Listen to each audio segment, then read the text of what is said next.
Action. Welcome back to another episode of the Steebee Weebee Show.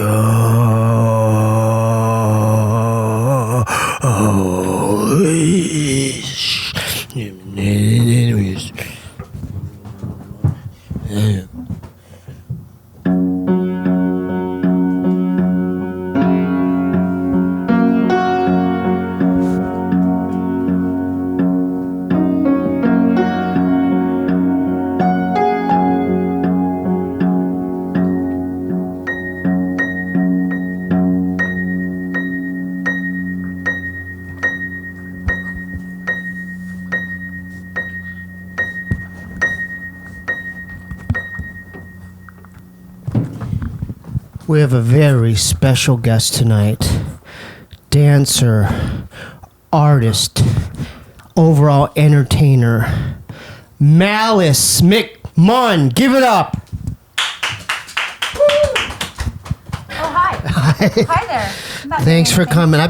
How many times have I bugged you at Starbucks to do the show? Oh, like 100 million. Oh, yeah, just the mic, yeah. Hi, like 100 million. Like 100 million. And how did we initially meet? It's a secret society thing that we're involved in. Yeah, go tell them about it.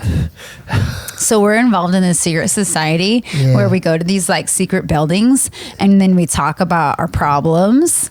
It's really, oh yeah, isn't that where I met you? Yeah, I think so, and it keeps us level-headed and not as paranoid. Even though I am still a bit paranoid about things. Yeah, I mean, I'm still paranoid too. I think that I didn't want to like go there to quit being paranoid. Right. I wanted to go there to be sober enough to deal with my paranoia. There you go.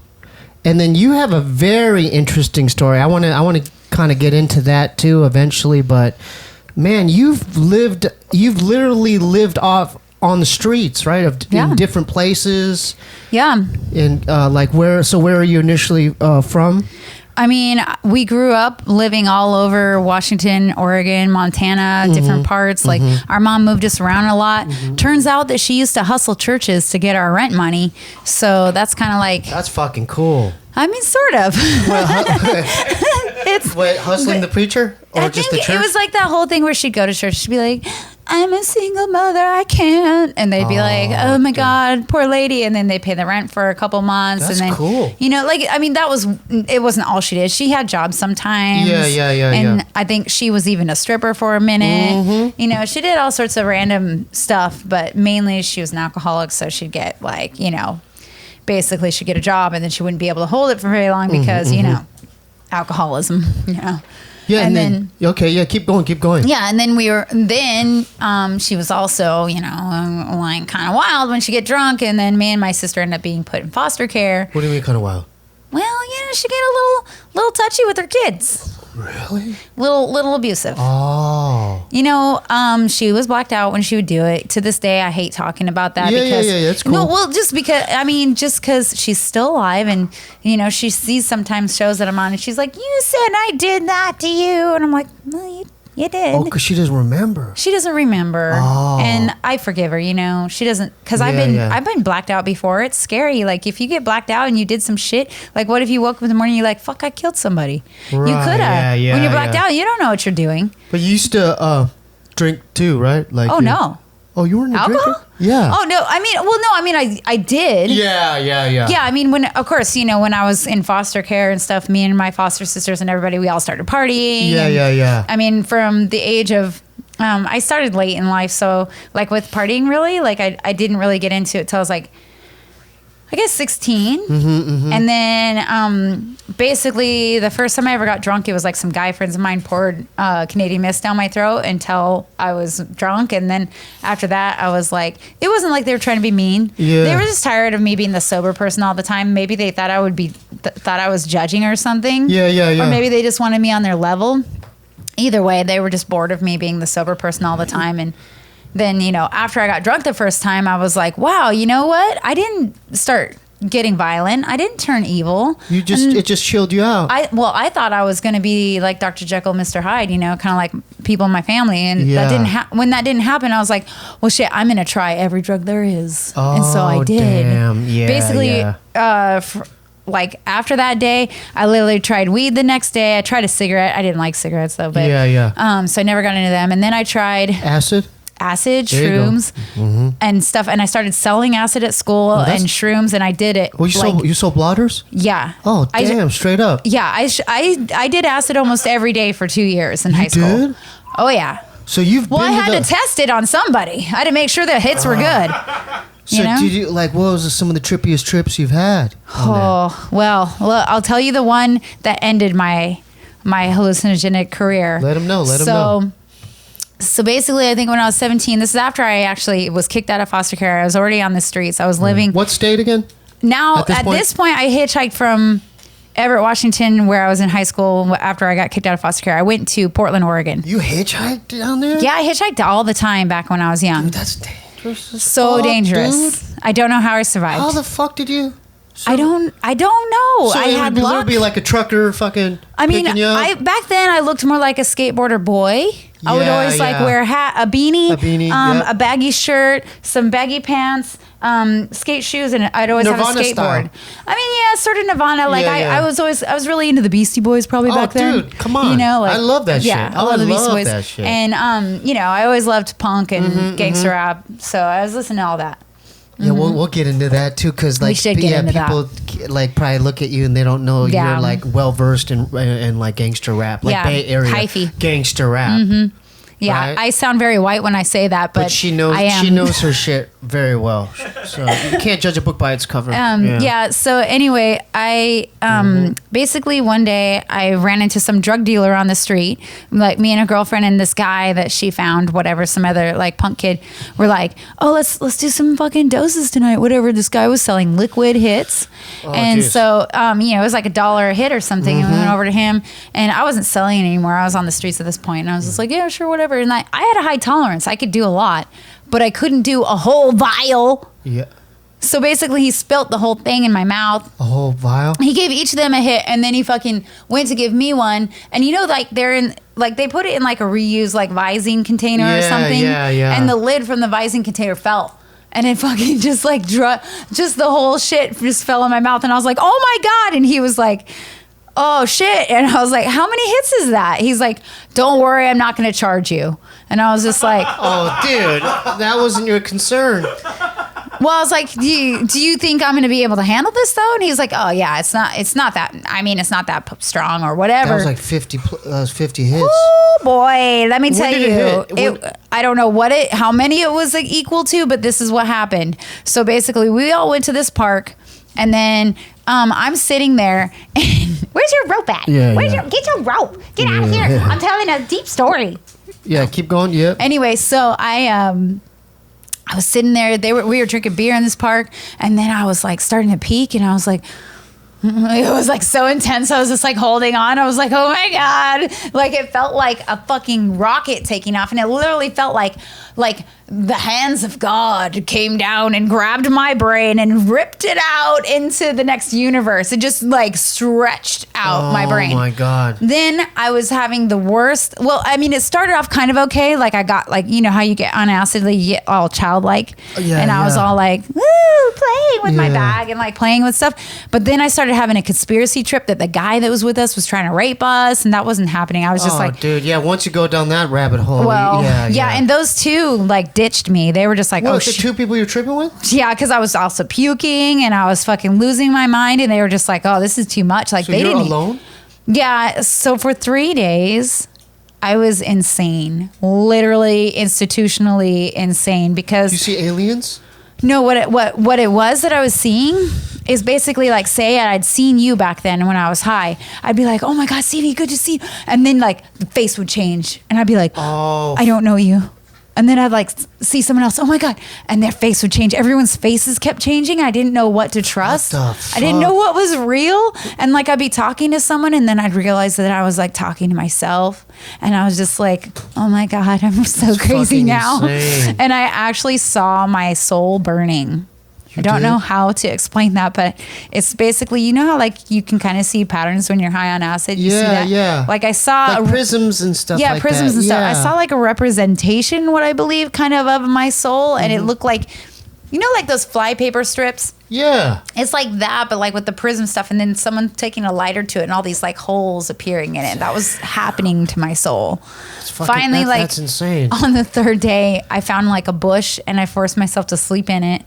And then like when I woke up in the morning, I was like staring at the sun and the sun was like talking to me. It's like, don't ever do that shit again. What the sun talk to you?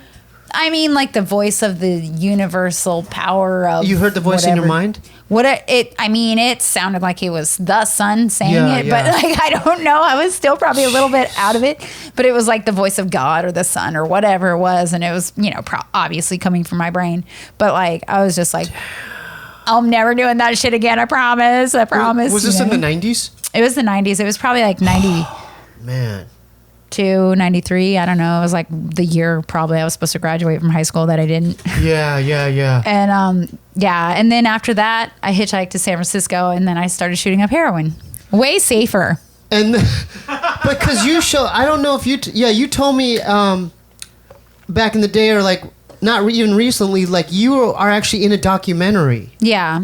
Where you're like, you know, when you watch this show, you'll be on YouTube and you can always go afterwards, not during, but after you type in black tar heroin, dark end of the streets, which is a long phrase to put in. Yeah. But black tar heroin, dark end of the streets was a documentary that was in HBO in the 90s and I'm in it. She's in it. She's one of the. I'm the girl named Alice in there. Yeah. Alice Malice, big stretch. You know. Wow. Yeah, and I'm one of the. There's like a group of like 5 or 6 kids. I can't remember how many. How'd you meet these cats? Just on the street? They were at the Needle Exchange. Oh. Honestly, they were asking me all the time if I would be in the documentary. And I didn't think I had been using long enough to be in a documentary about heroin. Like I knew I had just been starting out. Like I was young in addiction back then. But then I saw the other kids that they were filming. And honestly, this is going to sound horrible and ridiculous, but I didn't want them to give heroin a bad name. Oh. I thought. What are you laughing at, George? I thought it's. Oh, okay. I thought if I did the documentary, then people would know that heroin's really not that bad. Yeah. Like, how did you? What was it like the first time you shot heroin into the veins? It's basically like I hate like explaining. I've never done that. Well, I hate explaining this because it sells it to too many people. Yeah. Because that's why it's addictive. Is because it does feel so amazing. So it's basically like having an orgasm while being wrapped in a nice, warm, fresh washed blanket and eating ice cream at the same time. That's what it feels like? It's like, I don't know, like a combination of everything that you enjoy all at once. That's what dudes feel too? Yeah, everybody does. So it's like nutting, yeah, busting a nut, and then being really, which is why it's so addictive. Yeah, I know, right? It's like, so kids watching, don't start this stuff. Well, that's why everybody does it. They all think, oh my God, that feels so good, and then they don't realize if you stop doing it, you feel like you want to kill yourself, or you actually do die from doing it. Like a lot of my friends are not alive anymore because they did it and they died. And there's a huge epidemic in a bunch of cities and states in the world right now with it. And it just like, it makes me so sad today so when I was doing it, I'm not better than anyone or whatever, but like when I was doing it, they didn't have the internet yet. The internet wasn't existed. So I didn't see what, and I actually had never physically, I didn't live in the big city growing up. I didn't see what actually happens to people down the line. So, I mean, I'd heard in books, you know, like, oh yeah, people get fucked up and they, turn into like zombie Gollum type people, but I really didn't see it. So but I feel like now with the internet and all the education, people should know like what's going to happen. Exactly. Like, yeah, you can do heroin and like, it's like the people that now get into those drugs, like the crocodile and all that shit and like the bath salts. And it's like, dude, they go when you crazy. see the videos of what the people are doing, you're like, I mean, I get like the people being like, oh, that's ironic. That'd be so funny to do it. No, it's but, not. like, they'll eat your flesh. Why would you really want to do it? Like, I feel like heroin now, like, why would you really want to do it when you know what actually happens? When I was young, I was 17. I was super naive, super dumb. I had no concept of the future. And honestly, I was talking about this on Jason Ellis's show the other day. I literally 100% believed the world was going to end in 2000 or 2001. Oh, yeah, because there was that whole conspiracy, right? Well, there was the conspiracies. The Mayan calendar had the 2012 date, too. There's so many. Nostradamus predicted some shit. But remember that shit? The Y2K people were going to Walmart and loading up on water gallons and shit. There was 1,000 different conspiracies, and I was like, well, one of them's got to be right. Which is like shit. And so you're planning for that shit? Well, I was planning for it by partying like it was 1999 until the very end. I was like, well, I'm going to just get fucked up because the world's going to end. Who cares then? But then it didn't, and then I was like, damn. I'm going to have to do something else with my life now. How did you live and survive on the streets? Like, because a lot of people have never even experienced that. They've, have shelter their whole life. Back when I was out there in the early 90s, it was easier than it is now. Like now. In what ways? Well, so like when you see the kids out on the street panhandling, asking for change, like it's kind of annoying nowadays because you're like, I see it on the boulevard and shit. Right. Well, back when I was doing it, it wasn't like common to see that young of people out on the street like that. Yeah. I mean, people had been doing it for years, but there was just like more people doing it, and it was like becoming a thing. And basically, like I remember, so there was all these San Francisco in the 90s, all these tourists that were coming from different countries, like went down to Market Street, and that's where I would ask for change. In the beginning, I would just be panhandling, asking people for change. And I could make like $60 an hour asking for $1 for a slice of pizza, and you used to get that kind of dough? Yeah, because people coming from foreign countries were just like, oh my God, like this poor little American, like what the hell, like she looks 12. Tax-free dollars. Yeah, and then after doing heroin for so long, my best friend was my heroin dealer, and then I became one of his employees, and then I became a heroin dealer too. And you slanged it? Yeah. In Frisco? In Frisco, and then I went to Olympia, Washington to work for these other guys, and then like I had a boyfriend at the time, and like me and him started really, really dealing. Like we were like importing stuff from Tacoma, bringing it into Olympia, and like starting a little empire there. And then I thought we were going to go to prison there. Like we were getting searched all the time. Really? Harassed all the time. Cause like even one day I remember they were gonna set us up. Like this girl that he normally bought from me, she like called one day and she asked for more than she normally would try to purchase. And I was like, that's suspicious. And I sent a customer to go look, because I would have had to go meet her at this park, and like I sent a customer to go check out the park and see if she was there and see if there was anyone else there. They went down there and they said there's cops everywhere. Oh, so that was smart that you did that. Yeah. And so I didn't meet her, obviously. I was like, oh, she's trying to set me up. Oh, damn. And then I was sweating it, and I was like, shit, I need to get out of here. And so did that cause mass paranoia? I mean, I would be so paranoid. Honestly, back then, I was so paranoid. Did you get on a train, a Greyhound? The guys that I was working for were kind of like Mexican mafia guys, right? I'm sure they weren't like super high level, but they were like up there, and I knew that if I got arrested, they would expect me to like rat on those guys. And I was just like, hell no, because those guys are just going to kill me, whether I'm in prison or not. They'll have people get rid of me. So I just, so cute. So me and the dude that I was dating at the time, we just like, saved up a bunch of dope and money, and we bought a fucking Greyhound ticket, and we just went down to Austin, Texas, of all places. I don't know. Why Texas? Well, excuse me. He had a friend there that was supposed to like hook us up with some clients and some dealers, and he was going to make all this like connection shit for us. But turns out when we got down there, the guy was like had bad blood with my ex or the boyfriend that I had at the time. I guess we had sold him some shitty shit one time, and he was like still mad about it. So he was just basically like getting us down there to fuck us over. Oh, to set you up? Yeah. Well, not to set us up, but to fuck us over. Like he didn't hook us up with anything. Oh, he just wanted to see us struggle. Which was crazy. It really worked. What do you think about this shit, man? It's just crazy stories. Yeah, I have all this shit in my journal from 1995. And have you read it lately? Yeah, you know what? So February 20th is my sober date. So congrats, man. I'm proud of you. That's good. When it comes up, I can't front myself the time. Yeah. But basically every year when it comes up to around this time. I want to give you a cake too. Like if you go somewhere, I'll like show up. I start getting nostalgic and remembering how I got here every year. Right around this month is like the month where I start to like think about the fact that I got a second chance. You know, like I start to trip on it. I want to get to that. Like what? Should we do the commercial break right quick before we get to that? A little, right? Yeah. Stay tuned. We're going to take a little commercial break, and then we'll be back in a couple minutes. Okay, what's the commercial about? Well, we'll just insert a few things. Okay. And then now we're back? And we're back. Yep. Okay. Hi. So okay, let's get to the point where, like, up until the point where you did get, like, what made you get sober?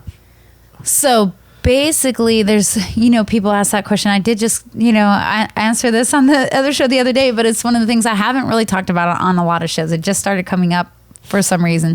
But anyways, it's because, you know how probably for you too, or anyone else who's gotten sober, it's not, I don't think it's ever really just one thing. I think it's like a culmination of things that come together that like add to a list of cons to living that life, where it's like, dying 3 times, like overdosing 3 times. I did. You did? Yeah. I mean, one of the last times I had friends of mine like tried to revive me. They weren't able to. They ran off. Some guy on a bicycle saw me on the street dying, called an ambulance. The ambulance picks me up.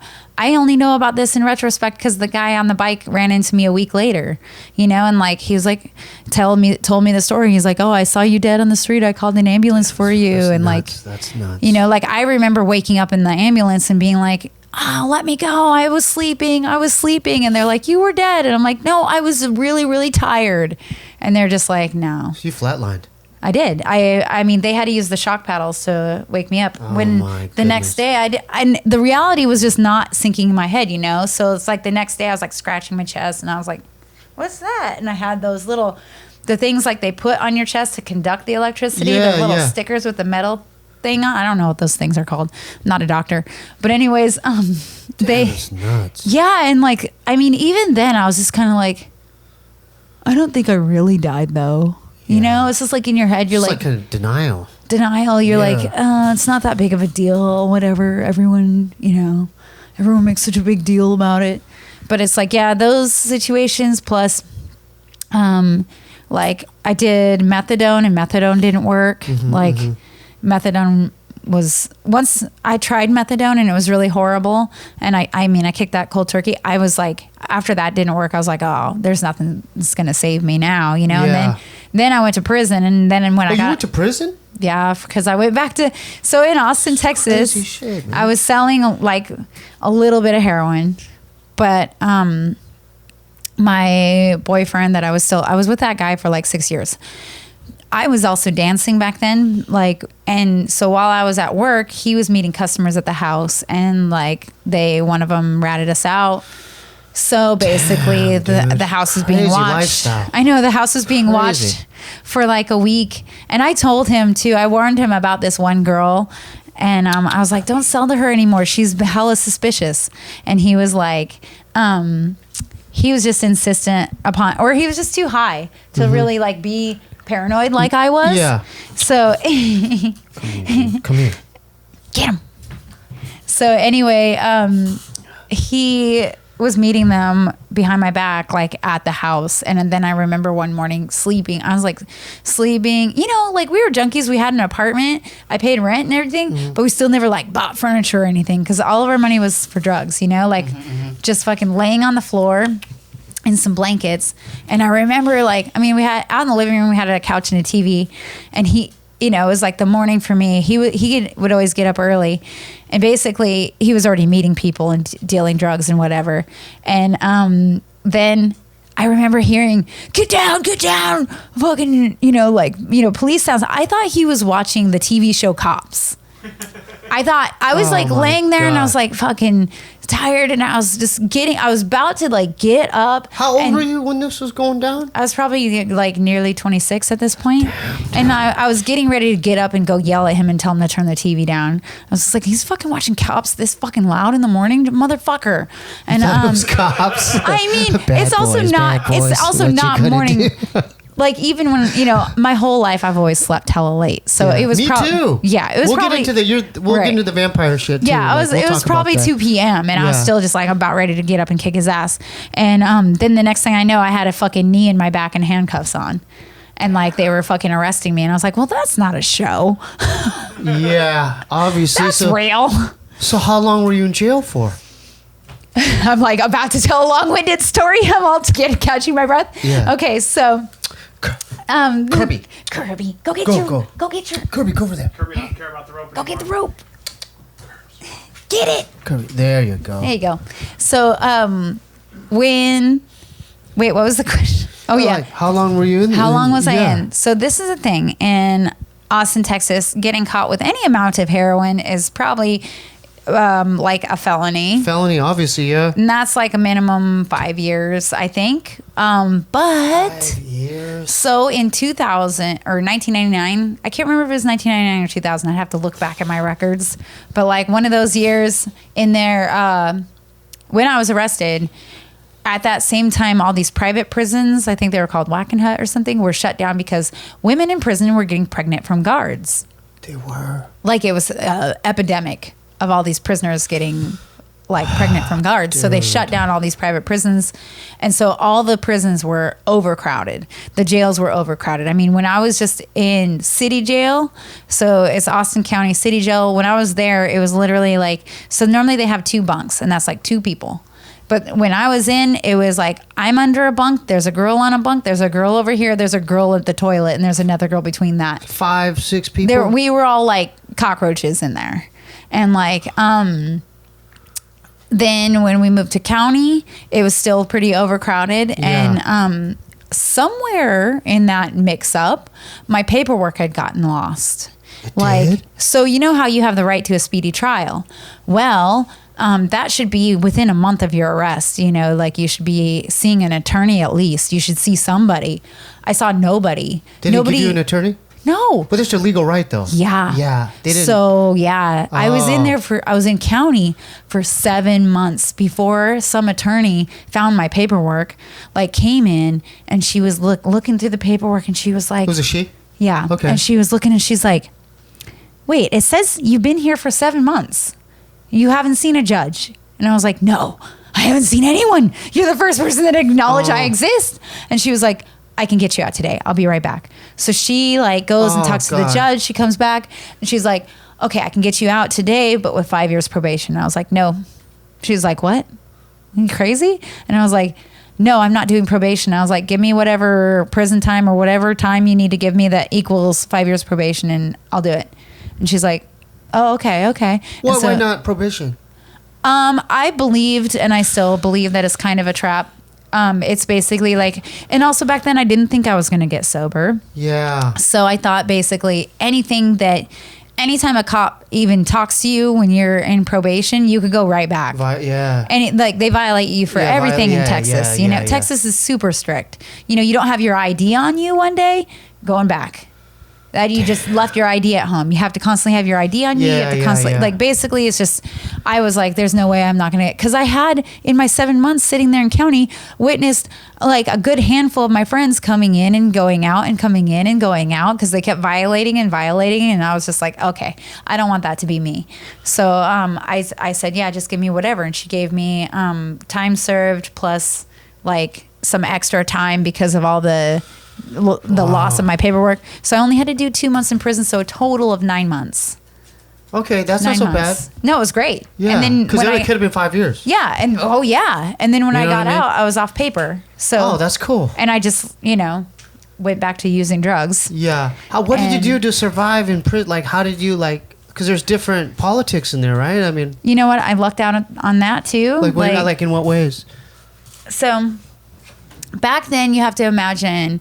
I was dancing at night and sleeping all day. Even living in Texas, I was that color. I was like as white as Kirby. I was you didn't white. See no sun. I was like Gollum. I was super white. Yeah. And I had like black long hair. And of course, when I got arrested, I was detoxing from heroin, Klonopin, Xanax, cocaine, and some alcohol. I was doing everything on a daily basis at that point. You were skinny, I bet. I was probably pretty skinny. Like 100, not even 100 pounds? I've always weighed kind of around the same, Yeah. but I'm sure through the detox, I probably lost another. I would guess probably got down to like 105, where I've normally been like 115. And on a small frame, that looks pretty bad. You know, your life is crazy. Yeah. So What do you guys think about this? It's like a movie, man. This is like yeah. I mean, I wish I could really figure out how to write it down. A book. Everyone says that. I don't like writing. All right. I'm so lazy. Yeah, but that's why I'm on the show talking about it. Okay, let's talk about. I love these stories. So surviving in prison. How'd you learn the politics? Basically, it wasn't like I learned anything. It was like, I mean, I watched how everybody was. Like Texas is, you know, for whatever reason, probably racism. I was one of the few white girls in there. So it was more predominantly African American and Latino, and yeah. Were there any Asians? There was some, but it was very few white people in there, and there was, you know, the hierarchy in there is, you know, white people are the bottom. Well, they are. Yeah. Okay. I mean, finally, after all the shit that they've done, you know, see what happens, guys. So you know, and I get it. You know, it makes perfect sense to me. But I managed to luck out on the fact that because of the way I looked with my long black hair and my white skin and skinny and like detoxing. Yeah, I was detoxing. So I did the Ringu. I didn't. Yeah. Like the Ringu. Yeah. You know, like that movie didn't come out yet, but I didn't sleep for like a month. Why? And I couldn't eat barely because of all the drugs I was coming off of. Oh. Like every time, like so you're like the weirdo. Like they were terrified of me. Girl. They were like, she's a witch. People are very. They thought you were a witch. For sure. People down south are very superstitious. Just the way you looked. Yeah, just the way I looked. They were like, she's a fucking witch. Yeah. Like, I didn't even have tattoos back then, but I was just pale and gaunt and just like, Nosferatu. Yeah. So like, So they didn't mess with you. And then. You got a pass. And then they started warming up to me for this other reason, the fact that I didn't eat my food. Oh, the other inmates? Because so you're the homie to them. Girls are obsessed with food in there. It's like. Were they pork out or what? Oh, yeah. I was also, almost every girl in there weighed 300 pounds or more. They were that big. Because they have nothing else to do in there. What's prison food like? It's disgusting. What is it like? Just like, okay, prison food is not so bad, but county jail food is disgusting. Like, what is county jail is the same shit every day. They have this fucking mystery meat. It's like this circle meat that's like a bologna, but like if you hold it to the light, it has like a prism of like rainbow colors, like fish scales. Yeah. No, it's not fungus. It's alien flesh. I don't know what it is. I don't know. I never knew. What did you eat? Crackers or something? I mean, you can't, like, don't ever go in there and say you're vegan or vegetarian. Then you just don't get food. You don't get nothing. You just go in there, say that you fucking eat meat, you love it, whatever. And then whatever meat shit you get, you trade it to people for their commissary. Because other people have money in their books. I didn't because I didn't have anyone who loved me. Yeah. What can you get at commissary? Like you can get potato chips? You know, like people like that have been to jail know that people make spreads. They take like the... Break down a spread. The spread is like... Typically, you have some ramen and some fucking spicy Cheetos, the hot Cheetos, and like just basically like that. You can get cans of tuna. Oh, that's what's up. You basically make casseroles and shit. Oh, that's great. With your ramen, and that's you cook it over like wherever there's like maybe a heater or the sunlight or whatever. You just Were let there it chefs sit there. in there like they had the dopest spreads? There's people that there's like, people. Oh, go to her, you know, herself. She got the bomb. I didn't fuck with that. I didn't like that shit either. I've always been a picky eater, even. When I've been starving, literally, I'll still be picky. Really? Yeah. So when did these other ladies notice, like, oh, she ain't eating her shit? Day one, they started like vulturing. They were just like, and like. So how did they approach you? Hey, girl, you So originally, like being a white girl, I was supposed to sit on the floor, like away from everybody, you know. But were you with the other white people, or it was like me and one other. That's it. Yeah, and it's just like, you know, like scumbags over there, you know, and also we're new. You know, when I was first new, it's like being new. You have to earn. Were the guards cool with you? No weirdness with the guards? The guards love me. Okay. Because I was white. Okay. But yeah, this is Texas, you know what I'm saying? So, anyways, like, I mean, that's horrible. Like, of course, I'm not going to hate on it because I was getting special treatment. But you did? I mean, so they were nicer. Okay, they were nicer, yeah. Definitely a little bit nicer. I still got, you know, treated like an inmate, but definitely I was like, I don't know. There's like a different way that they treated me for sure. You could tell, but the homegirls loved you. After a while, because like it started off, I'd be sitting on the floor, and then when people started seeing like I would shove out my tray, I'm like, I'm done. Then they were just vultures? They're like, come sit here. They said that come to you? sit here. You didn't sit with us. It's okay that you're a witch. It's cool. So I started getting. What group took you in? Oh, there's these big black girls that love me. And like, I mean, originally too, like I ended up, one of them was my bunkmate. She was this girl everyone called Big Mama. Oh, cool. Big Mama was cool. Shout honestly. out to Big Mama. Big Mama. For because honestly, at first we didn't like each other because she was creeped out by me, and because also I had to sleep above her, and she constantly farted. She just was like a gas like machine, and then I was just like, bitch. And I remember one day, so every time they call for food, and in county jail, you're racked up all the time. Racked up means you're confined to your bunk. Yeah. And so, like, anytime they call us for food, like, I would always, like, listen and wait for her to get up and get out the way. But it sounded like this one day she's not getting up. So I started putting my feet over. But at the same time, she had, like, usually I could hear her moving. But she was on the top bunk. No, I was on the top. Yeah, she's on the bottom. Yeah. And somehow, like, I barely graze kicked her in the head. Light, little grace. And she was like, bitch. This was before we were friends, like she was still like not there yet. And she was like about ready to kick my ass. And she said some shit. You gotta write a screenplay, man. This is too good. She said some shit. Right, Bryce, it's too good. It's too good. The stories are too good. Keep going. Well, she said some shit. I just got a visual I know. thing in my head. Oh, I wish I could paint the pictures because that's... Yeah. I mean... I would die to look at like a photo gallery of this time period. She got like the life. cornrows and like, she's a buff. No one messed girl. with her. Yeah, no. And she goes, she said talked some shit to me. And I was like, you know what? It's like probably the first time we actually communicated. Yeah. And I was like, you know what? For all the farting and rapper noises I have to hear from you every night and smell from you. You said deserve. This? I said this. I said, you deserve to get your head kicked every once in a while. And she was like, you know what, bitch, you funny. You funny. You know what? You go. And then so you guys after, are cool. After that, squashed. Oh, because you kind of like just spoke your mind. I basically, she saw that I was not like gonna like allow her to talk shit to me. Like she had never talked her respect. She had never talked shit to me before. Yeah. She just avoided me, and I was like, everyone can fucking avoid me. I'm fucking dope sick. I don't give a fuck. Avoid my ass, But then when I started coming out of it, and like my personality started coming back too, because like. I always have been, a punk ass bitch. I won't take shit, even though I'm tiny. Like I will take a beating better than anyone else because I'm not scared. Yeah. Well, you lived on the streets. Yeah, right? And I was raised on beatings. I know how to live. Yeah, yeah. So, anyways, Look like after George is looking scared. I'm not a fighter though. I'm not a fighter. I would never I don't like violence. I've been in 3 fights in my whole life, and it was people attacked me and I fought. But like I really don't, and I won. You won, yeah. Because people underestimate small people, and like I don't. Just like my dogs, I'm not gonna let someone beat me up. I'm gonna still try to fight. Damn, it's crazy.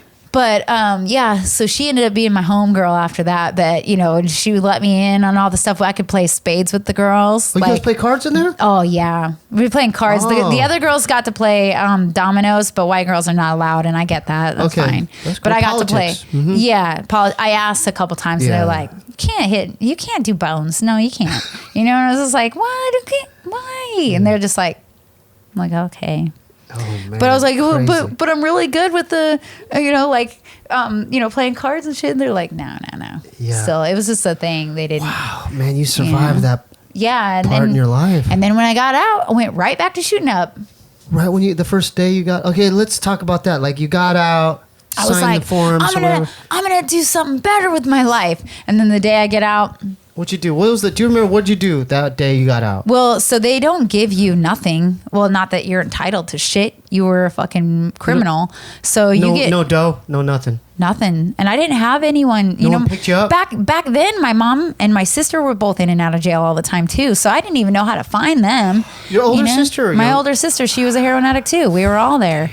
you know? And so it was basically like we were all fucked up. We didn't know where any of each other were. Yeah. It's not like I had, even if I had found them, it's not like any of them would have money to send me, you know, or anything.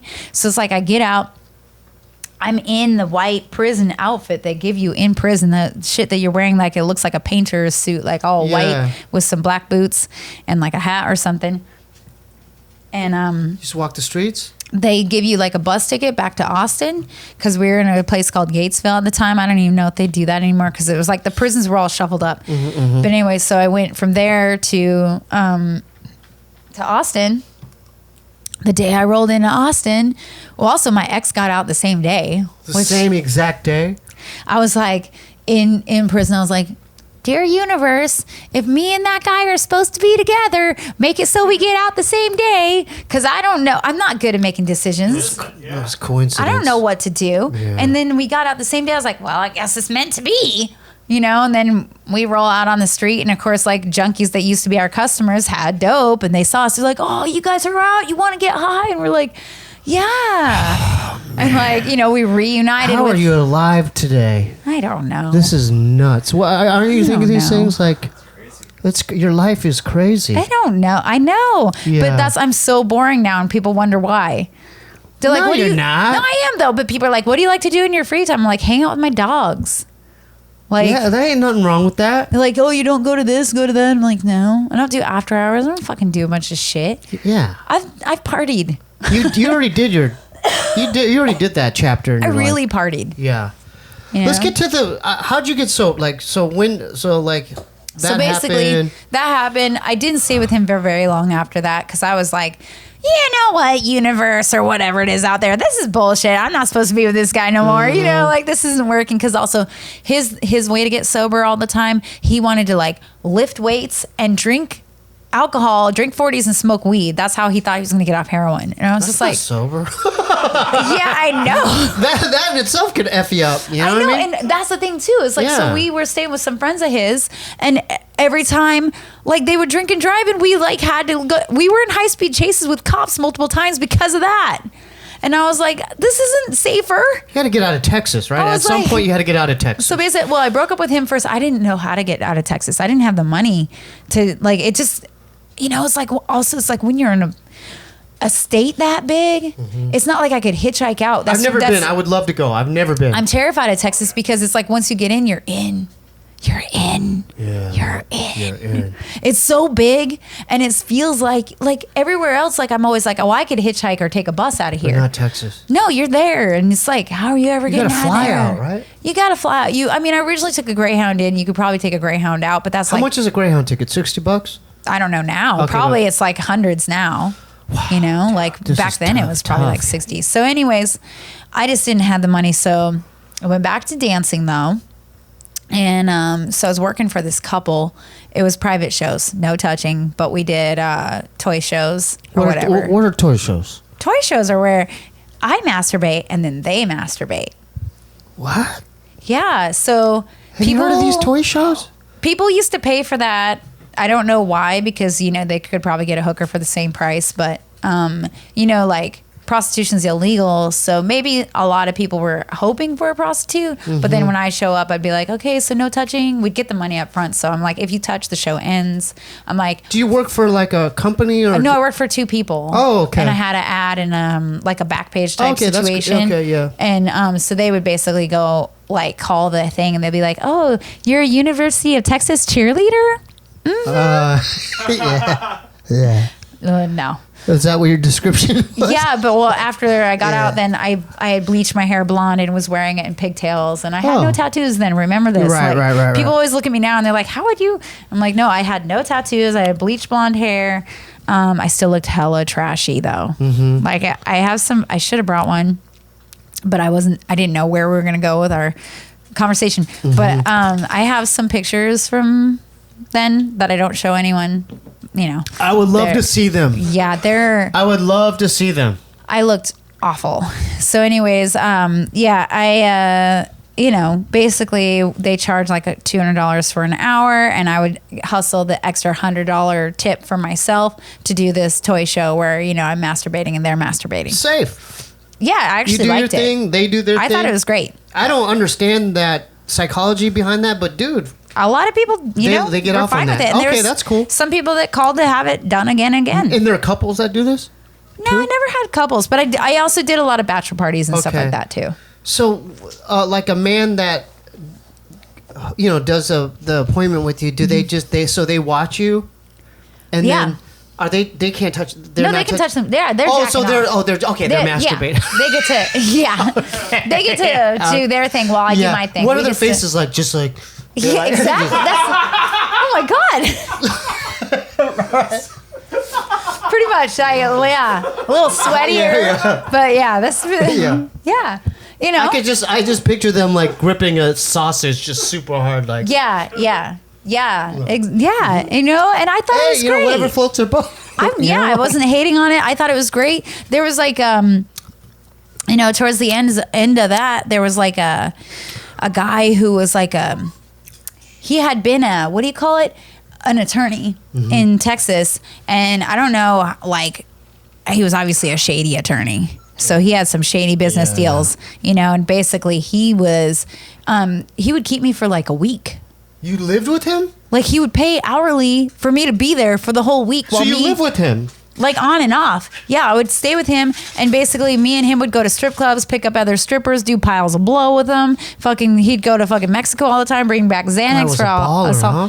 It was kind of cool. What do you look like? I'm picturing this Hugh Hefner. He was like a 007 kind of handsome older dude. Oh, really? But he never even tried to have sex with any of the girls. He had no function.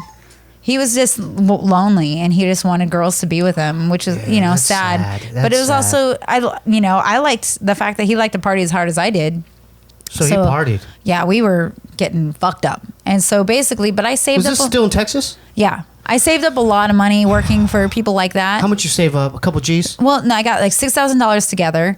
And then when I got that together, I was like, I can get the fuck out of Texas now. Dude, you definitely. Well, I was starting to see the way out because the girl and the guy that I was working for, I knew that they were slowly trying to pimp me. They were.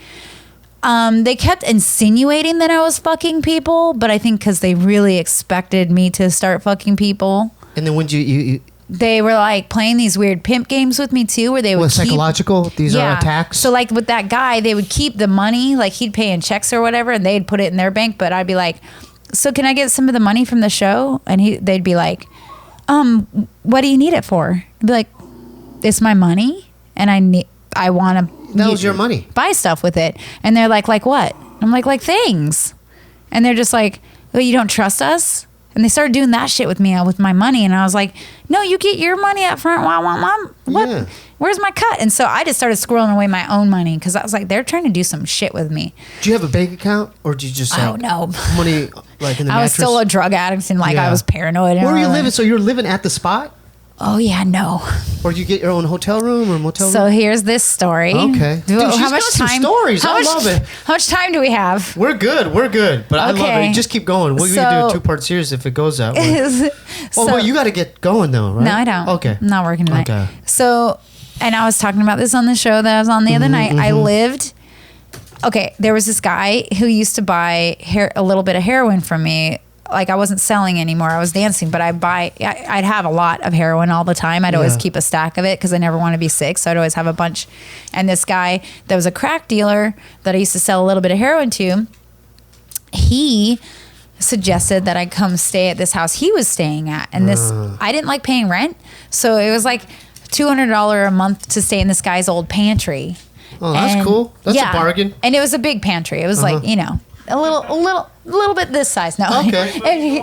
But it's shorter ceilings. Yeah. But in Texas, a pantry could be pretty big. What is it? Describe it. What is a pantry? A pantry is where people usually keep their canned foods. Pantry. Okay, gotcha. Survival foods. Gotcha. So it's actually like the closet size, or no bigger than that. But anyway, so the guy who owned the house was a University of Texas professor that retired and then came out of the closet. Ex-professor. He came out of the closet at the age of 60, didn't know what to do with his life, started smoking crack, moved in his crack dealer. His crack dealer moves in me. And then there's all this fucking like male prostitution going on. Male? Yeah.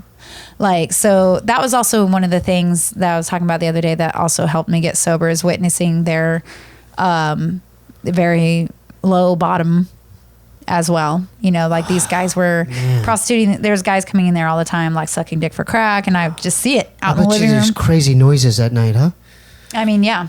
And I'd wake up, I was, telling this to Ellis the other day. I wake up in the morning, open the door, the Texas professor would be beating off, and he'd be watching these guys suck dick over there. Like, dude. Excuse me, can you...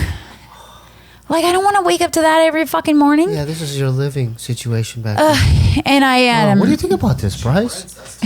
That's a tough situation. Yeah, and... You're still like, I mean, any other... 200 a month. I mean, what can I do better? If I saw that just once, I'd be like, I'm out of here. Well, I would seriously be already packing my shit. Like, later, I'm dude. bisexual, I'm and out. it takes a lot to fucking really, like, sexual... What if it was women, Steve? That you would have paid. He would have been paying to live there. I'd be one of the guys. I'd be one of the guys. I mean, that's the thing, No, I'm though, just too. kidding. Guys have to always like speaking on this subject, though. Guys have to always imagine this. It's like, I was watching one of those shows the other day where they were talking shit about girls were getting angry about guys catcalling in the street, and they're like, no, it's compliments. It's compliments. Well. But guys have to imagine, because guys are like, yeah, if girls are doing that to me all day, I'd love it, whatever. I'm like, no, imagine if it was like the old lunch lady. It's not like these guys are hot that are complimenting. Yeah. Like, I don't imagine know how I feel about that. No, if you were living in a fucking like prostitution den, crack house with a bunch of fucking those kind of women, you probably wouldn't really be beaten off. Oh, that's like definition of hell. It's a little different. It's a little different than what you... that's like a bad dream. That's a bad dream, I mean, man. some of these women might... rent, Steve. Right? That's a good deal. That's a good deal. But that is a good deal. Isn't it? It's a good deal. That's a good deal. I mean, A real good deal in any country. Yeah, I think it was okay for a while, You know what? If I had my Xbox, let's keep it 100. If I had my Xbox in a little nook in the house or whatever you're at, I could, and then I had my little headphones. I could just tune out that way. Yeah, that's what I tried to do. Yeah, and then I'd go out and get my little Subway sandwich. I would go out there and make my fucking microwave breakfast and go back in my room. I just avoided them for the most time. But this is what was starting to bother me. Well, I mean, besides just having to see that every day, was like, these guys aren't hot. They're doing this every morning. Oh my God. Old dudes. Well, not fat. Like, some were skinny, but they were just crackheads. So they weren't. They weren't taking care of themselves. They weren't, hot. It was, and the professor dude was creepy because he was always, so everyone was giving him crack to stay there. And so he was so cracked out. This is all he did all the time. He was always just walking around going, literally beating off, constantly just walking around going, like, this was him. He was a beating off zombie. I wish you wouldn't have done that. Now I have this crazy show. Let's go to the picture. You do that so good. I do? Yeah. Okay. Sometimes he'd come to my room. God. He'd knock on my door. This is the definition of hell for a lot of people. Hell. Sometimes he'd knock on my bedroom. He was naked just making... No, he did wasn't he make that naked. Noise? He made the He'd noise. have clothes. Yeah, he made the fucking noise like a zombie. That's the only noise he could ever make. Because sometimes he'd knock on the door to my room, like... And I'd open it and I'd be like, what do you fucking want? And it got to that point? Yeah, because I knew it. He was coming to borrow money. Yeah. And I'd be like, he'd try to talk to me, but he's so high all the time. He'd just, and be like, what do you, I was a bitch to them. But dude, honestly, I can see why. But they were waking me up and they're bothering me and they're cracked out. And I was like, not into that. How did you get sleep? Oh, I slept. I was a junkie. Yeah. Okay. Yeah. I was a heroin addict. I was sleeping like this all the time. Oh my God. Anyway, yeah, he, he'd and be like, do you need to borrow money? That's the way you talk to him, like a kid, like he's a kid. Yeah, like. And he's I was mean, but I was like, man, annoyed that he was like that age and still being a fucking crackhead. I'm like, get over your shit, dude. Yeah. And anyways, he'd just be like, oh my God. So I'd give him like $5. Get the fuck out of here. He's just like, but how long were you living in this place? I don't honestly. It couldn't have been that long because I remember I can't remember when I got out of prison, but I remember it was, I'm going to guess like 6 months after that I got the plane ticket to go to Portland. But in that time also living in that house, I got this, maybe it was longer. I need to look at my like journal shit to know dates because I have even now. How long were you journaling for? That's interesting. For a few years. Okay. But I have no ability. To me, if anything happened in the past, it's just the other day. I don't have a good, maybe because of all the drugs I did, I don't have a good idea of time.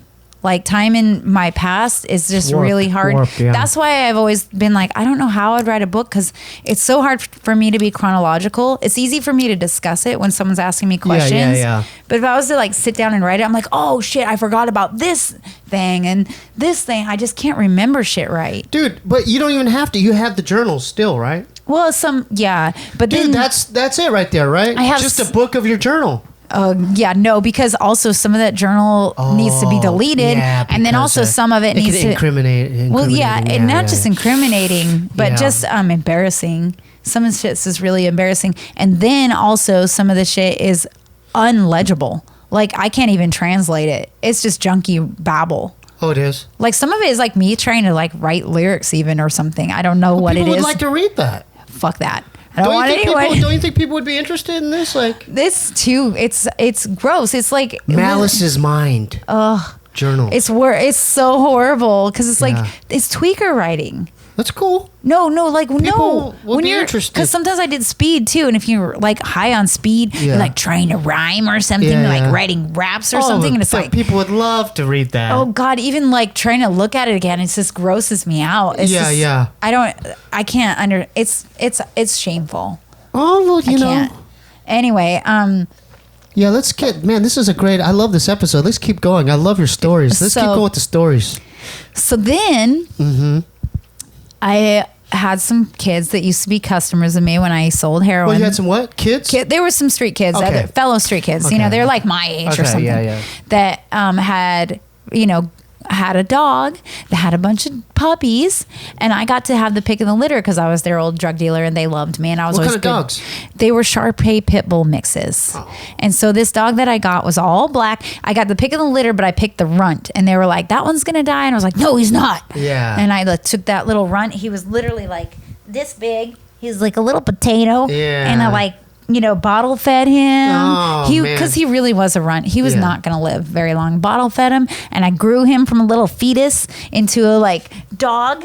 And so he lived in that crack house with me. He protected me. He did? And walking around the streets of Texas was so good to have him because people would cross the street when they see him. Oh, they would? Even though he was a small dog, he was buff. He was buff, and he has that Shar-Pei, kind of meaty face. And he has this, he looked basically like a pit bull that had these little Dorito ears. Yeah. Oh. They're you got pictures of him? I do somewhere at home. Yeah. He's got these little Dorito ears that are folded forward. He's wearing a little hat. And then he had it's just basically his body was tight like a pit bull, but then he had a furrowed brow like a Shar-Pei. So it looked like he was always concerned or mad. So when people would see him, he would just be like, and they'd be like, so people avoided him. So he was my bodyguard. That's cool. And I was always worried, living in this crack house, if they get busted, first of all, the cops are going to think I'm involved because I'm an ex-felon. I just got out of prison for selling dope, and they're selling crack here, so they're going to think that's what I'm doing now. And then I'm like, they're going to fucking probably shoot this dog. They're probably going to kill him because he's going to defend me. And so I was like, me and this dog got to get the fuck out of here. So the dog helped you? He did. Savior? I got sober for him originally.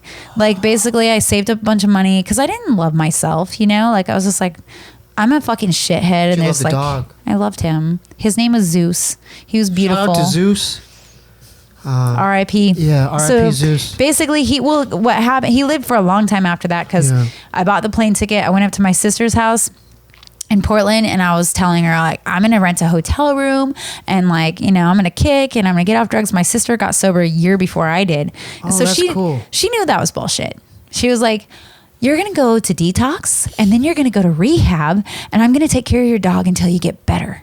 And I was just like, well, yeah, I'll try that, sure, why not? It's not gonna work, but I'll try it, Basically, I knew I couldn't probably kick cold turkey or with even like some little pills in hotel and also care for this dog.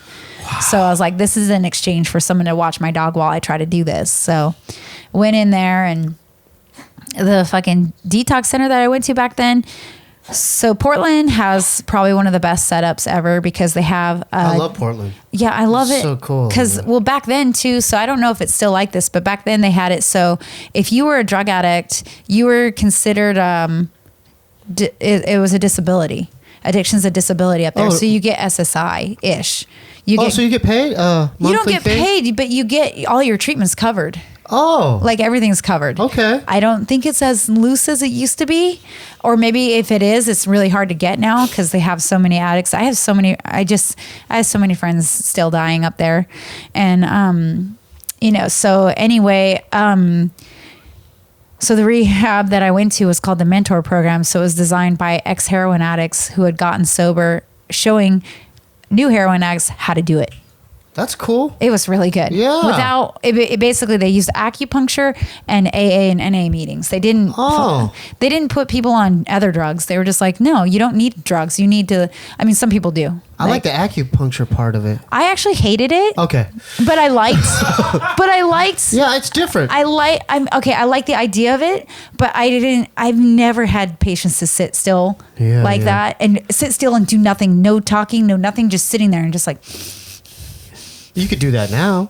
I'm ADD as fuck. Like I'm not, because we're talking. Yeah. It's not like I'm doing that. If I had to sit still and not talk for 5 minutes, it's super uncomfortable for me. I'm like that too. Yeah. Can't do that. Yeah. Like if I'm at home by myself, I need to be doing something. Yeah. Yeah. I need to be, I don't know. Yeah. It's awkward. And then I also didn't feel a lot of relief from it. It could have helped. Mm-hmm. I wouldn't know. I mean, I got sober, so maybe it worked. I don't know. But like, I think there was a lot of other things like the group therapy plus the meetings that we were required to go to. You had to go to 90 meetings, 90 days. I did that. Sign 90, a card. 90. I did 90 to 90. You did that. Yeah. Well, I actually, at that time, I went every day for 2 years and probably multiple times, so I built. This in Portland? Yeah. Yeah.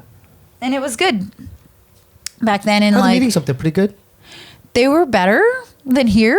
Okay, yeah. For a couple reasons. It's more real? Well, yeah, but like the main reason is number one, 13th stepping is really frowned upon. But they do that out here. No, they do that hardcore here. Yeah, hardcore. But what I'm saying is up there, if you do that up there, if you try to fuck a person who's new in recovery, someone will be like, hey, dude, don't do that. Or, hey, chick, don't do that. That's cool. Yeah, they'll call you out on it. They'll be like, you don't do that here. And they will frown. I've seen some crazy stuff. I mean, some girls, I'm not going to say... So basically, when someone's new in recovery, they're a shell of a human being, and they need to work on themselves. They're like a zombie kind of. Yeah, well, basically, so also your picker's broken. Basically, the part of you that can pick a partner for yourself, it's broken because your self-esteem is down here. Yeah. You know what I'm saying? So if you were trying to date, so the first person that I dated, of course, I didn't listen to people when they said don't date for a year. I dated someone after 6 months, the worst alcoholic I've ever dated in my entire life, who was nearly abusive. But he was sober? I was sober. But was he? No. Oh. He was a horrible alcoholic because I still hadn't built up my self-esteem. And of course I went into looking, I was still codependent, and I was looking for someone who probably part of it is like, you want to feel better.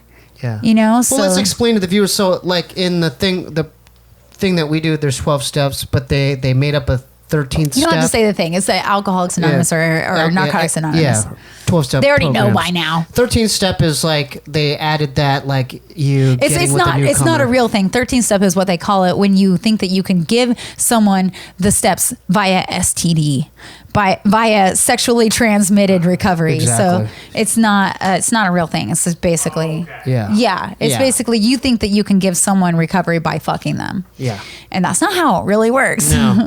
But you said LA is horrible with that, right? LA's I've seen it. I've like even at my home group, like It's really there was this bad. girl, I'm not gonna say her name, but she had this dude that would like show up at her house. Like just parked on her street, like, hey, what's up? And well, it's not just that, but it's crazy. like as a female going to meetings here, I found that it's basically like, even if I've tried to go to men's gay meetings thinking I'd be safe, I'd be like, no one's gonna hit on me here. This is like a bunch of gay guys. Of course, there's some straight guys in there who I don't know why they're there, but there's straight guys in there, and they always find me. And I remember, how did they approach you? Like, I'm not even kidding you. 2 different times I went to meetings, I spoke. And then after the meeting, I was literally surrounded physically by straight dudes trying to give me their phone number. And I was just like, what? This is really happening right now? Like, even the visual of this is like ridiculous. Like, people can see it's like a fucking hunting ground. It's like ridiculous. And I was like trying to be nice, and I was trying to not assume that that's what they were trying to do. Yeah, but then, come on. you know, like a couple who were like, hey, yeah, we should go out to coffee and talk about recovery. And I'm like, I don't want to assume that you're trying to fuck me, but like, okay. So we go out to coffee, and yep, I was right. Like, they would go, hey, so you want to come back to my my house? And, yeah, it was the whole thing, you know. So I was just basically, so that's one thing in Portland they really frown upon, and they let people know cool. it's not okay, and it's helpful because it gives people a chance. Yeah, you know, it gives them a chance to try to work on themselves instead of work on someone else. You know, it's like gives them that, and then. The other thing that Oregon does that they don't do here that I think they should do fucking everywhere is, you know how like when you said like, you know, when I have my birthday, you give me the cake. Yeah. Well, when I celebrate years of sobriety, it's not for me. It's for the newcomer. So the cake is for them. The cake shouldn't be for me. That's and good. in Portland, they bring a cake for everyone. I mean, I'd get some too, but like it's like the newcomer is the most important person. Yep. And when you give the person who's celebrating time at the cake, I feel like it's saying no. No, this person is so important because they are having their birthday.